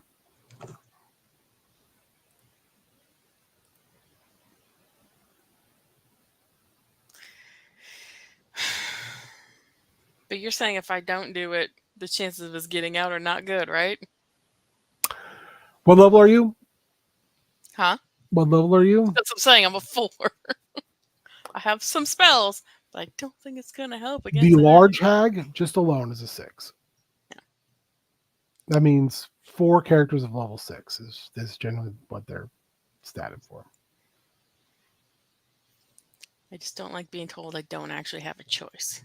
You do have a choice. I don't. You can say, I'm not doing this, and they'll go, okay, well then. And then I have to walk away without the kids. Mm-hmm. After I already said I'd bring them back. Yeah, you definitely have to leave. You definitely have to leave. You definitely have to leave the Feywild without those kids. That's what I'm saying. I don't actually have a choice.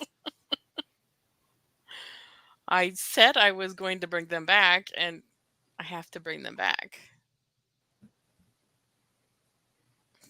I don't like this. Warrior, you're there with the sun. Is there anything you want to do?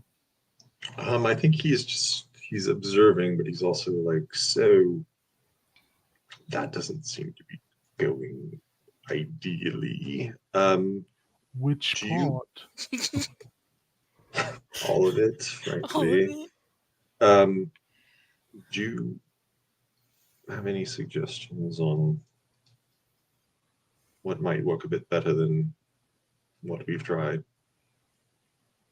Can you help us, friend? Help you with what, friend? We need to bring the children back. I believe one of the wives is giving that option to your sister friend now. No, I understand. And perhaps that will work out, but in the event that isn't an agreeable option for her, is there any other course of action that you can think of? Any way they may be persuaded?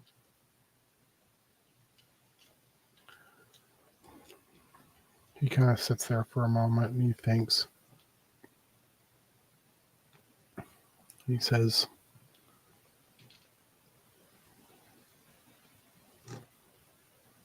do you sometimes have a dish that comes out burned? Yes, of course. This is a situation much like that. Mm. And then he reaches down, he sticks his finger in his mouth, and he bites it off. And he hands it to you. If you would be so kind as to keep that safe in a dark, wet place, I would be appreciative. Sure, of course. He smiles and says, good. Now, what sort of arrangement would you like to make to prevent your meal from burning? Artisan? I'm so confused. What? I will require a confectionary's kitchen. I will require not to be attacked or insulted by mortals. I will require clean linen, a comfortable bed, stimulating conversation. Oh, and more of your small taste meat. I believe I can provide you with all of that. I have not seen a man in over 70 of your years who was not either being eaten, dismembered, or burned alive. Uh, I think I could be convinced to change the course of events here. I would be. I would feel privileged to provide you with an experience like that. You will protect me, and he points to the finger, as I regain my stature. Yes, of course. While you are regaining your stature, I can build you your kitchen. He sighs and he rolls his neck and pops, and one of the hags turns and looks at him. She's like, she just kind of glares at him and she goes, "Quiet, we're speaking." He kind of looks at you and he rolls his eyes. "I hope you can run fast." And then he I'm subtly points over the horizon. It takes you a second for your eyes to adjust, but you can see what he's pointing to.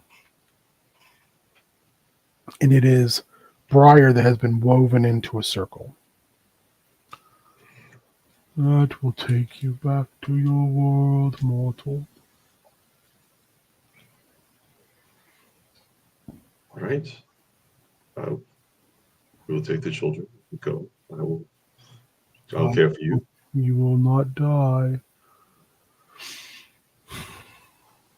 Yeah, I will. He do my smiles a big grin when he says that.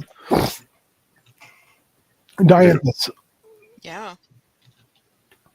she's like, "I don't see why you're being obstinate. This is the best solution. We continue to give this mother a chance to become better. We give," and she looks down at the bag and says, "these children a chance to grow in your world before they return to ours. And you have an opportunity to sit beneath beneath the knowledge, the breadth and scope of our teachings." I don't really see it as a benefit though, because every time I'm gonna have to watch you give someone else's kids away. We do not always do that. Sometimes we But burn men alive. Occasionally we do other things. these are Children, things I would not do on my own though. children rarely wander into our home any longer. Mm, This was a Okay. special occasion. The beginning of winter, the courts changing, fall dying another death. Luck would have it, 3 babes wander into our arms. Our communion was called. Can you not see, sister? We are simply here to help, to give guidance, gifts.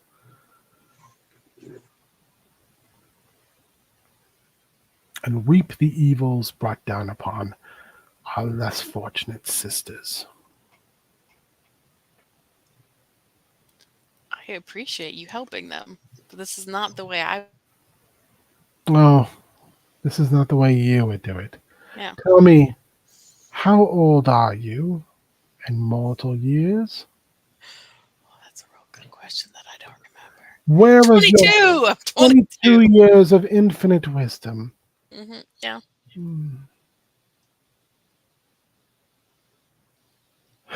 And this is why sometimes we have to do horrific things. Because you all think you know everything. You all want to pretend you're the masters of your own destiny. You all want to think that there's nothing that is your betters. I hate to be the one to inform you, child.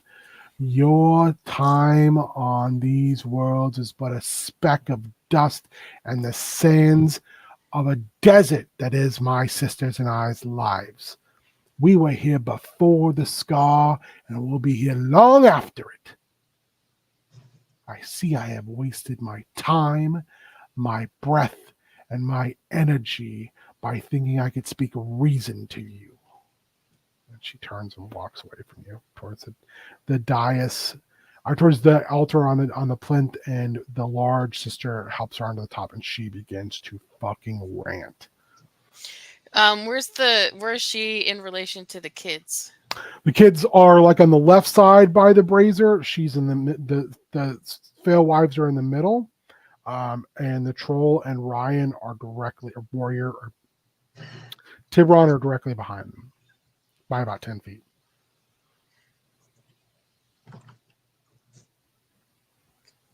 She's gonna notice if I start moving my way to the kids, right? One of them will, yeah. If you walk, yeah. If I walk. I'm curious how you guys are going to return to the Jedi each other here. Yeah. I was thinking. It's really fucked up that warlocks can't use message. that's what I'm. In this case, yeah, in this instant, I'm sure you're feeling that. I'm like, man. I'm gonna do something stupid. I am gonna cast fog cloud around the hags. Well, as much as I can get, because it's 20-foot radius. Okay. That doesn't hopefully engulf the kids or Tiburon. You can set the center of that cloud, right?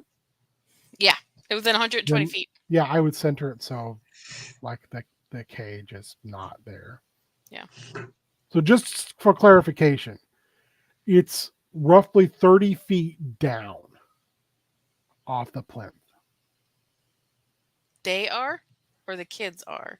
No. For you guys to get off the plinth onto the ground is a 30-foot drop. Okay. Okay. Cool. Just want to make sure so it wasn't like a big shock. But Tiburon, all of a sudden this cloud of fog just erupts. And there's like some agitated screaming down below. And you hear the large Annis hag say, I've tried, but I guess I'm just going to have to eat her intestines in front of her. And you can hear her start to stomp towards where you are. Okay. Tiburon's going to get up and talk The to sun looks down at you and says, I think it's your time. It's go time. He takes a deep breath and he sprints the 10 feet into the cloud. Yeah, Tiburon will open the cages if he can and try to get the children. They're literally just sticks. You can just break it open. Oh, cool. Yeah, he's just like, come on, children. He's just like, time to go. There's mama, and they keep sticking candy in their face and slobbering. He will throw the candy away. He was like, cry. No. He doesn't care. He's like, I'm going to be like, Dianthus, like, can I see her? Can I? Yeah, I'm assuming Dianthus, you were rushing over there. He's clearly like, yeah. Fucking and if I get over there, I do have the Cravat of Nulling, so I could literally put it around their arms and the magical whatever on them goes away. For right now, yeah. Until you take that off. Till they eat more candy. Yeah. But then I was planning on, because Remember we retconned the thing where I could transform into a flying creature once per day? I think we just said it was the giant owl you could do. Giant owl. I You had still, a ring. yeah, that's fine. I'll be a giant owl and I'm gonna grab some kids and fly away. Make me a strength check. That's my plan. We'll see if any of this works out. Oh, I rolled a 4. I have an inspiration. Yep, you both do. Well, that's a 15. That's better. So as you're moving over there, Tiburon, and you smash that cage and knock the candy out of their mouth, and you look down that 30 feet, and all those women are clamoring for your blood, pointing up at you. You look behind you to see where Dianthus is, just in time to watch her change into an owl that is massive, and grab those kids and just start flying. Oh, it's like that movie. Also, Dianthus, you don't know where the portal is. I don't. I'm just flying away. Tiburon would like the second he saw that happening would be like, it's over there. Are you gonna? Okay. You know what? I would like you to make me a performance check, and I want Dianthus to make me a perception check, because all hell is breaking loose. Oh, for sure. Yeah, So, we got this. All right, I'm gonna try that again. I rolled a 10, which is a 16. Oh, I hate when I use an inspiration and it's the same roll. That's the worst. That's like bullshit. It's an 11. you only needed a 10, and Dianthus needed a 15, so you guys both passed. We both nailed it by 1. Yeah. Are you diving off the plinth then, Tiburon? If that seems to be the only option, It's then kind of the only options. You're seeing the hags, Unless you get your friend to chuck you. the two hags coming out of the fog cloud, not the big one. I don't know that a troll throwing me off a 30-foot platform is better than It'll get you further. Tuck and roll. The sun tuck is and roll. engaged with the attack. Yeah, he busy. And it is heavily obscured, Ben, and it goes around corners. And it lasts for the duration or until a wind of moderate or greater speed. 20-foot radius. Okay. I'm just really quickly saying if I have anything that can help me with that. Hold on. But I don't. I'm going to cast it at a higher level. Second or higher, I can increase it by 20 feet. So 40-foot radius. Okay. How about that? Maybe that'll help. I don't know. Worth a shot. Yeah, Tiburon will jump for it for sure. It's just like, goodbye. Make an acrobatics check. Ugh. You can do it. You can do it. I have faith in you. 13. I'm gonna roll. Maybe twisted an ankle, but you know. Take 5 points of damage. Okay. You land hard, but kind of roll to your feet, and you're like, I'm gonna feel that tomorrow real bad. And that's when you hear the yells, and you turn and look, and the crowd is descending upon you. Oh shit! Tiburon is going to. And they look like they don't look. They look frenzied. Is there anything? Is this just an open space? You have landed in an area where it looks like it's been well trodden, and the only thing growing there is like a very thick, lustrous moss. And so you can run. You leave the clearing, and then you up and hill, and that's where the portal is. I think, yeah. I mean, if there's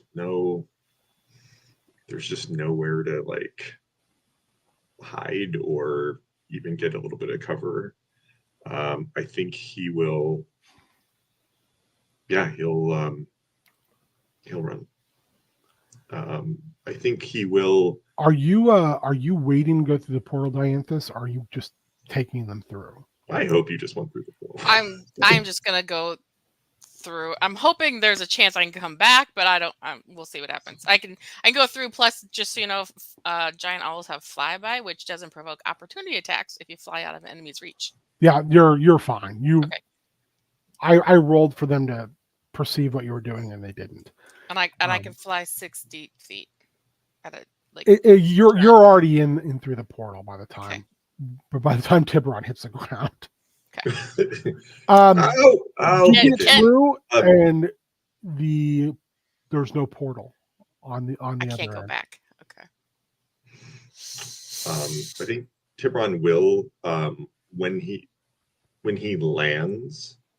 Actually, yeah, like because so as he's falling down, he can see that he's throwing himself into the belly of the beast, so to speak. Like he knows they've got to catch up to you, but they're coming. But he knows they're down there. Yeah. Oh yeah. Then on his way down, Tiburon is going to cast Disguise Self to make himself look like one of them. What is my role to break through that? Let me find out. 14 intelligence. Do you mind if I roll one roll for the crowd? I don't know. It's not like the best plan, but it's a plan. Oh, he rolled well. He rolled a 20. Is it a 20? No, It's a 20.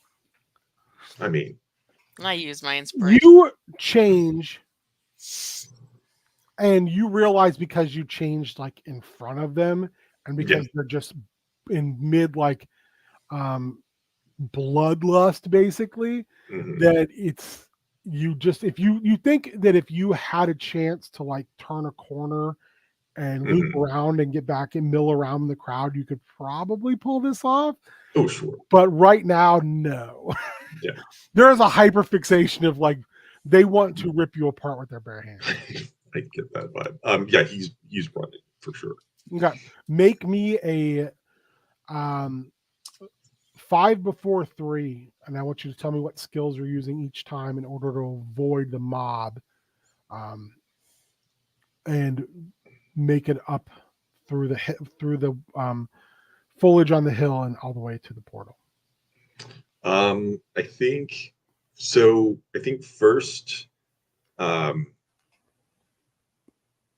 even though you can't repeat skills. Yeah. I think Also, I want to implement something that I saw. I didn't see. I heard them talk about it on the Playing Gia podcast. Okay. You can use a skill and choose to use it with a different ability score, as long as you have proficiency. And one of the ways they described it was someone wanting to use strength for a medicine check. And like, how do you justify that? And the player said, well, this guy's got a broken bone, right? Yeah, I'm going to set the bone. Sure, totally. And the guy was like, well, if you fail this roll, then, they're going to need serious medical attention. But yeah, you're going to roll strength plus your medicine modifier. And I thought that was like, same thing with size and intimidation. They did the same thing. They had a character who like charisma is their dump score, but it was a barbarian, but they had like the ability to be intimidating. And they're like, well, that's dumb because like that's your dump stat. So your intimidation is going to suck, even though you're like 6'5" and 300 pounds of rippling muscle. So the guy was like, can I use, strength to do that? I love that. And I want to make sure I give everyone a chance to use it. I think, and so that's for skills that I'm proficient in. That you're proficient and you can change the ability you want to use.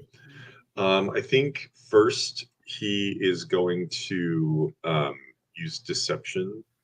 I think he's going to.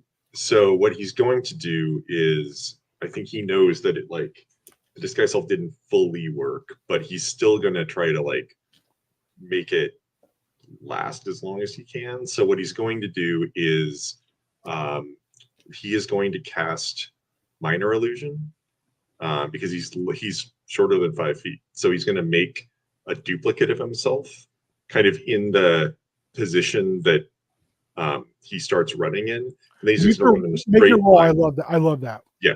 So, the only reason I don't make it an instant success is because I rolled that 20 on the crit on the other. So make a deception. 24. Yeah. You see some of them peel off. as you're making your way. But some of them just are doggedly on your heels. What's your next move? So I think next, this is so stupid, but I kind of like, he's sort of desperate right now.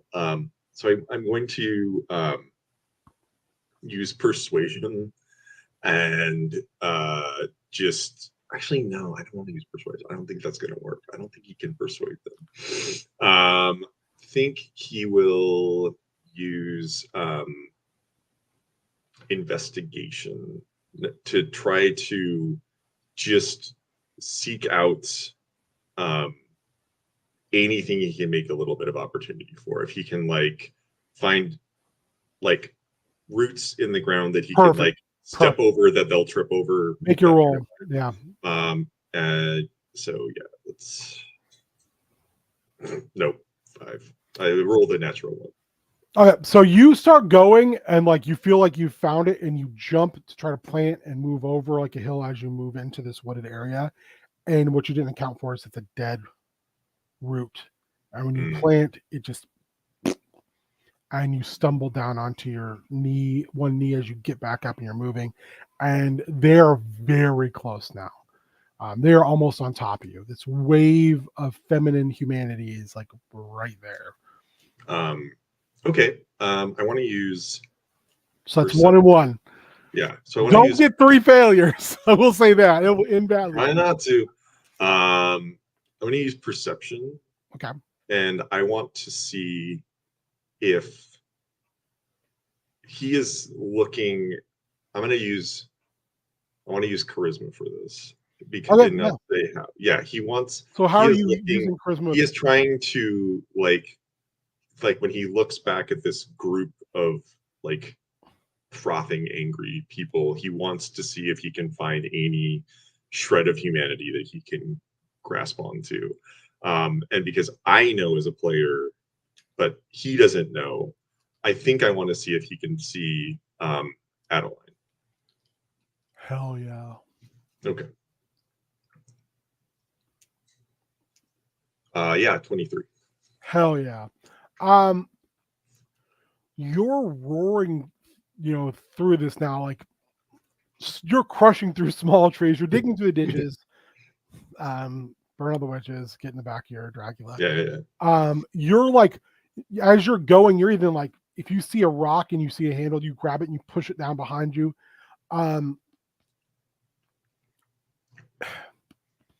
You see the further they get away from the Failwives,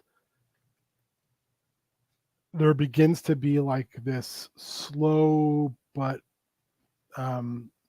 steady, like the hostility and the absolute and utter rage is slowly dying down to just madness.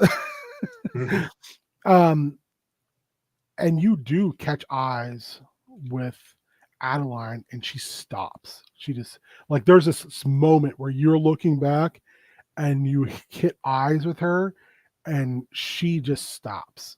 And like this is the first moment you're like seeing her and she is definitively seeing you. Yeah, so I think he will in that moment. So her stopping actually causes others to like bang into her and causes a small group to get all caught up. I think in that moment he will he'll try to persuade her and he'll just say what you realize you do not have time to have a conversation. I don't have time to have a conversation. Okay, then they will overrun you at that point. Fair. So you're you need 3 more successes before 2 more failures. Yeah, I think he will use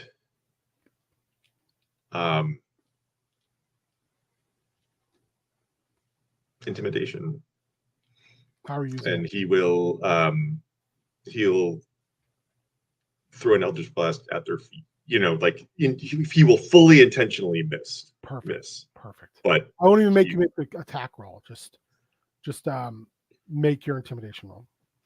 You're making it. I'll let you say if you want to use your spell casting It's the same. If you have intimidation as a, if you have intimidation as a, Oh wait, my as a spell proficient- attack's higher. It's an 18. that's what you rolled. That's what you got. Yeah. Yeah, you blow a hole in the ground in front of a couple of them to the point where a couple of them like and they move backwards. You get the impression they're like almost like operating like animals right now. Like that's where their brain and everything is. That's 3 successes. You just need 2 more before 2 fails. You can see the portal. It's 5 before 2? 5 before 3. 5 before 3. Jesus. Okay. He will. Let's see. Is there nothing I can do from my side? Like, can I? What are you going to do with these kids? By the way, let's just ask you why Tiburon gets a short moment to think. They're thinking back. There would have been time to do the cravat thing on them while they were coming out of the cage. So I would probably be like trying to put the cravats on them. Like, are you turning back to your person? Because I think it's a giant. Oh yeah, no, I'll turn back. As soon as we land on the other side, I'm gonna turn back to myself. Okay. And then I'll use the cravat of knowing to They look like when you put it on, they all look dazed. Like they're just like in a stupor. Trying to find my thing. Yeah.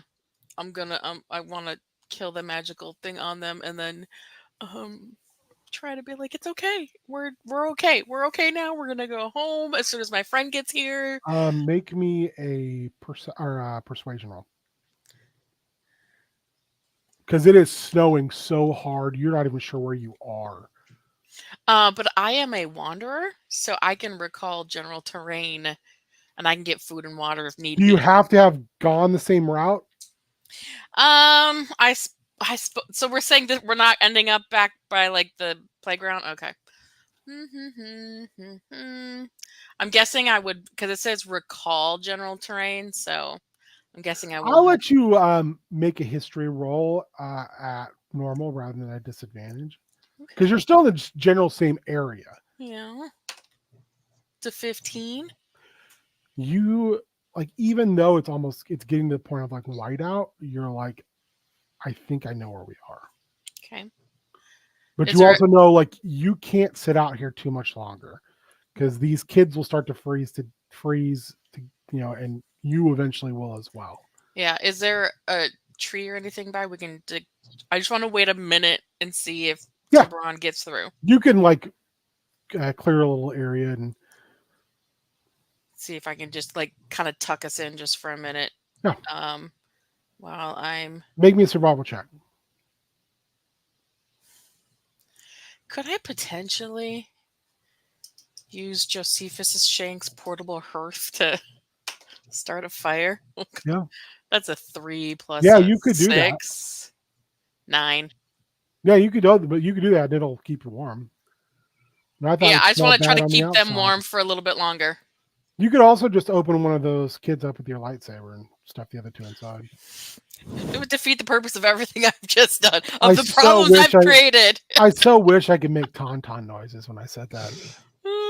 All right, back to the Feywild. What's your next move, Tiburon?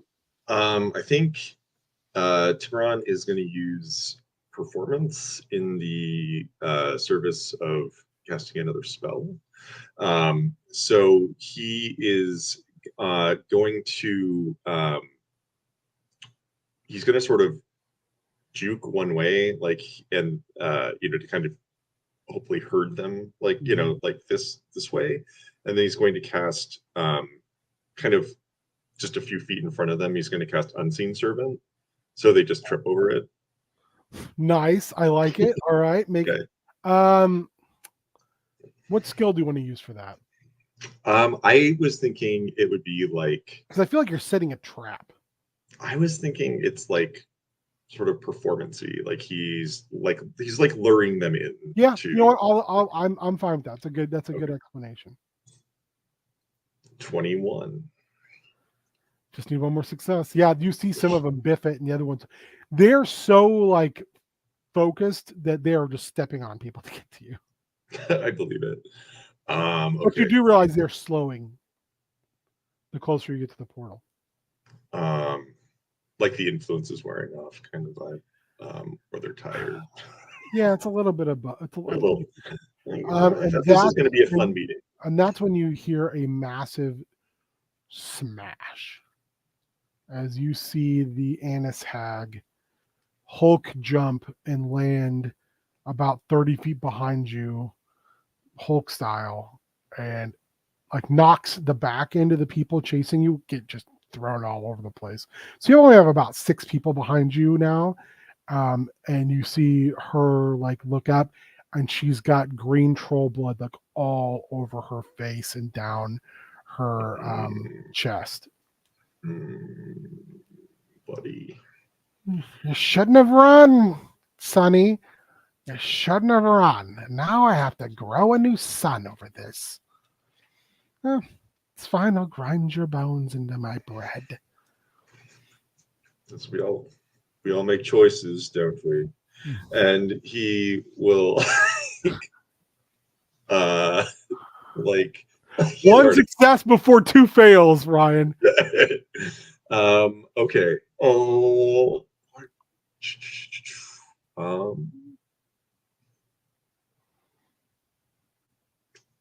Can I use Giantess, did you fire up the hearth? Yeah. No. Yeah. I'm gonna. So like I said, the hearth is hot enough that like there's an area where the snow is just not even hitting the ground because it's warm enough. So you're able to stay warm there. I just want to keep them from panicking and like. They're not doing anything. They're like shell shocked. Okay, that's fine. As long as they're contained, I want to give Tiburon a minute to see if he makes it through.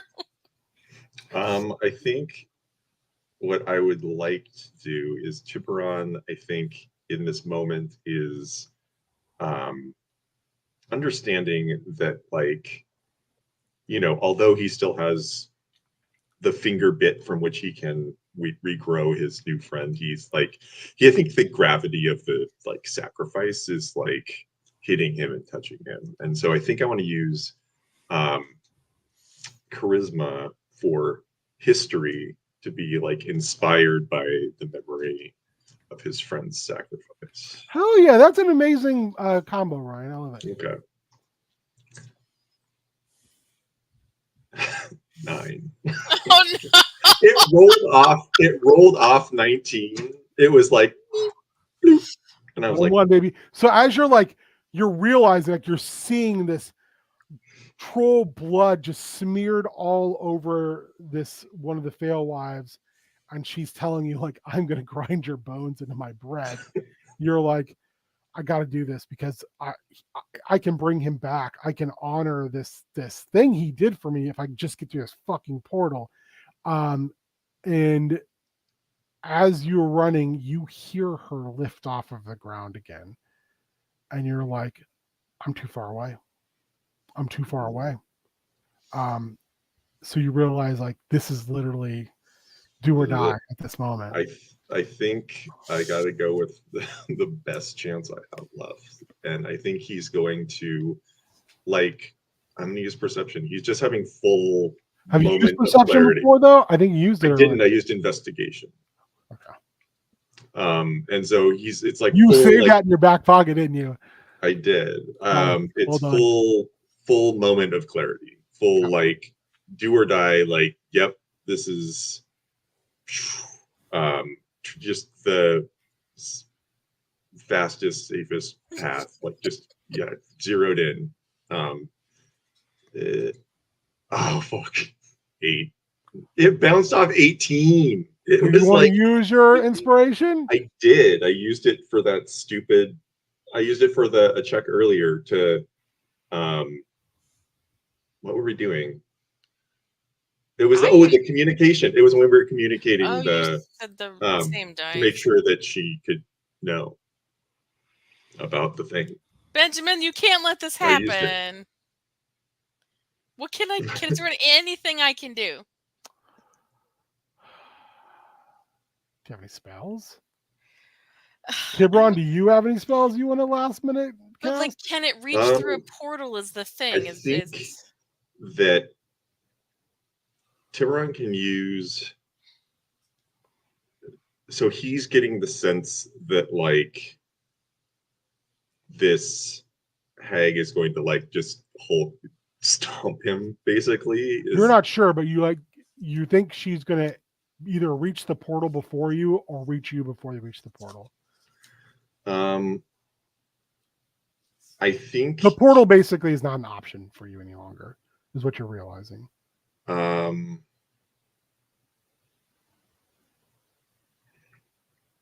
I think Cassandra's giving me this look of like, I can't Level- fucking I'm just like cool, like level 2 warlock. Dope. Yeah, I just was like, if the Who's your portal patron? if the portal isn't there, I can't like put something through it, right? His patron is a unicorn hive mind. Is that a fae creature? It's celestial. Is that a real sword? I know, right? That would be super convenient. It's a fae patron. Do you want me to enchant a real sword? Yeah, a real Is sword. there? Can I speak to an animal to go through and help him? Doesn't work that way. Um, I'll tell you how we're gonna do this. Can I send my spores through? They're kind of magical. Nope. I the appreciate portal's it. What you about- gotta- The portal doesn't. It only goes one way. Throw a slow meringue at it. I don't know. So Tiburon, as you're almost there, Mhm. she crashes right, not through the portal, like going through it. She crushes the portal. You have just enough time to turn your body to not get crushed as well. And you run into the night in the Feywild, flying blind on a rocket ship. And you hear her just joyously cackling. Run, rabbit, run! And that's where we're going to stop. Oh no! No! No! The dice were being so nice to me. Like That when I- was like the most like up and down. And I Mhm. again, man, I could have just given you an inspiration. I probably should have, because Fine. just really, really inspired use of what we were talking about of using different skills with different ability scores. Cool. This is more interesting for sure. It's more something.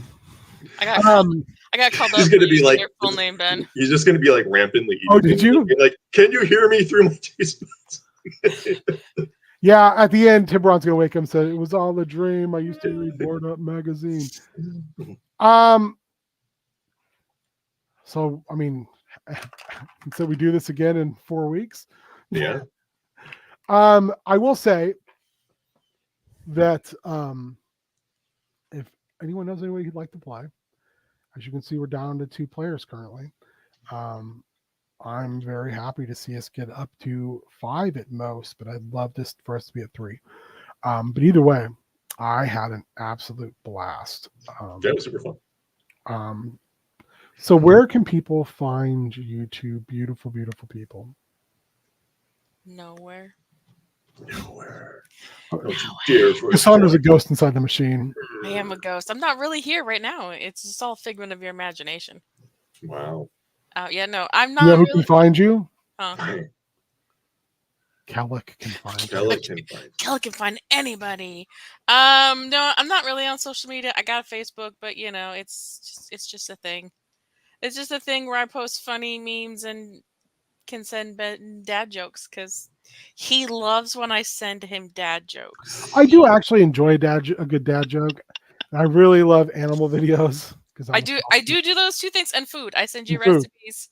So there's that. But you know, I'm here most like every other Monday or so, and sometimes on other things. You're just gonna have to really look for me if you really want me to join something. I might do a Stardew multiplayer here pretty soon. I think I can get Cassandra on. I'll play with that. I'll play Just- that. I want to call it Normal Farm. Just do a multiplayer Stardew game. I'd say we should play Dwarf Romantic, but I don't think that's going to transition well to a very exciting bad at games. Also, it's a 1-player game. So Well, I could tell you where to. You do the thing, I and don't want I to tell do you the where to put the co-pilot thing. thing. Hey, I I hit only a want that with narrative games. I hit a new score today. No, what'd you get? Over 19,000. Holy crap! Well done. Seriously, well done. Gee. That's a great game. Yeah, it's a nice calm game, but it is. There's some strategery you can do to try to like get your score higher. I will never hit like the top scores for that game. If you ever look at the thing, are always like 111,000 or something like that. I will never hit that, but yeah, I don't know how but to do that. but 19, it was like 19,240 or something like that. It's my new current high. So Look at you. it's a fun game. Just fit for me. Hi. Hi. I didn't see you there. That's not how portals work. It's not. I'm Warrior. You can find me at Warrior, and then most places where I'm online. You can also find me on Blue Sky at Warrior. I'm here when things are happening on Mondays here. That's when I'm here. I think the next one is the next one down in Outlands. Is that? Yeah. Yeah. And there'll be some changes to Down Outlands.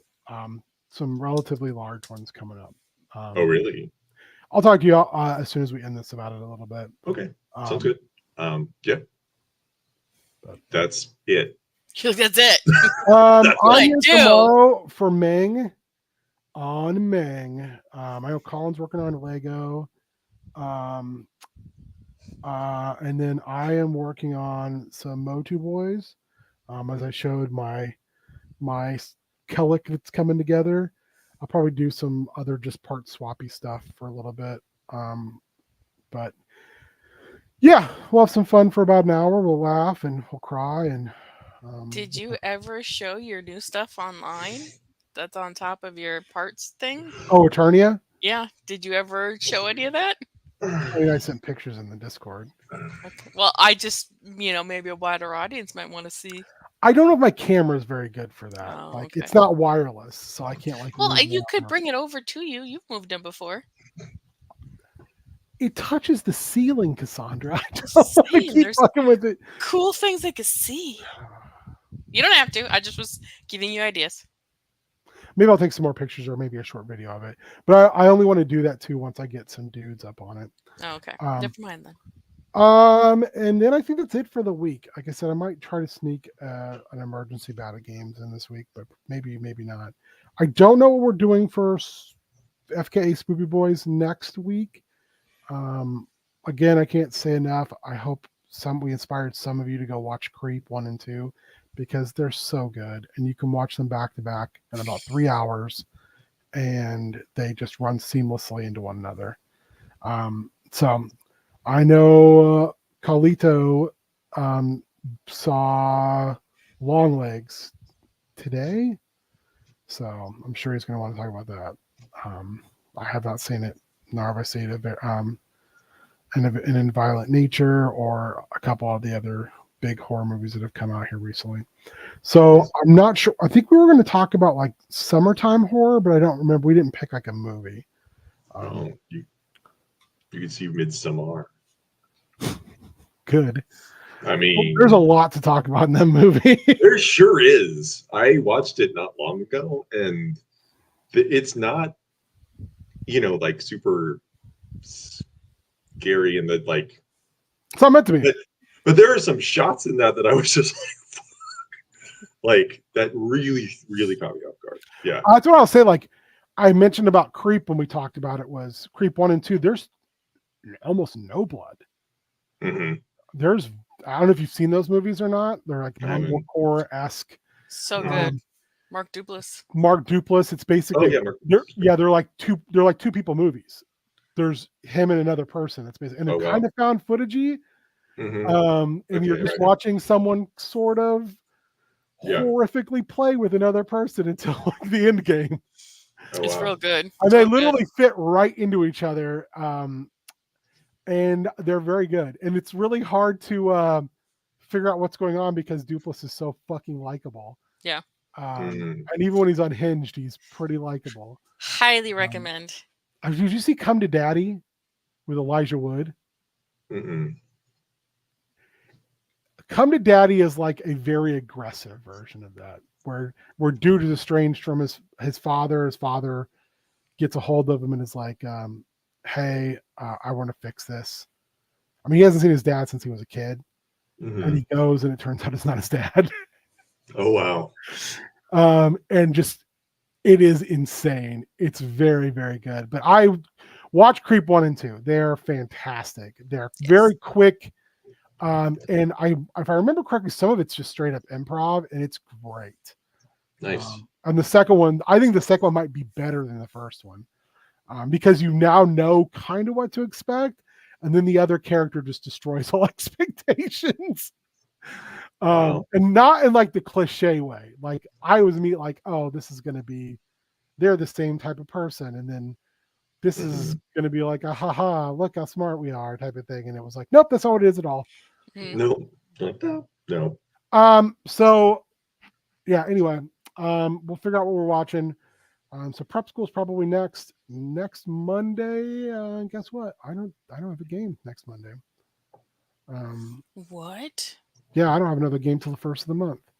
So I don't have a game for 2 weeks. Damn. Don't have a game till the 5th. I do still want to do that Dragon Stew one shot. So I'm still looking for players for that. It's a D&D cooking game. And yeah, more Cascar in a month. Ryan's heart can only take so much. My heart's in good shape. He's like, bring it. All right. Anyway, who knows? I might sneak one more game in this month. I'm not promising anything. As you wander through the Feywild, lost and unsure of what the future holds, what your potentially brief future holds, you stumble across a bunch of people cooking a delicious meal in the middle of the forest. No, Dragon Stew. Yeah, Dragon Stew is basically very delicious and dungeony. Yeah. But it's like you're a group of chefs who work together. And the adventure I want to run is you're feeding a wedding party of 2 royals getting married, and one of the families does not want the other family to be married to them. Sure. So it's research, hunt, cook, or prepare, cook, like, then service. Like a below decks version of Bridgerton. Yeah, kind of, yeah. Or Lower Decks. Is that the Lower Decks? That's Star Trek the one? Star Trek one. Below Deck is the one where they're like on yachts. It's a reality show. That's not what I was thinking. I was thinking of Lower Decks. Yeah. Lower Decks is fun. All right. I think that's it. Like, I'm gonna have some dessert and I'm going to bed. Like, I've been a good calorie boy today. I hope everyone has a good rest of their week, and I mean, till tomorrow, and I'll see you then. Some of you, I'm sure. I hope though things are well. I hope you had fun. To those people who tuned in tonight, thank you very much. For anyone who sees that sees this in the future, thank you. To Cassandra and Ryan, you guys rocked. That was super, super good times. So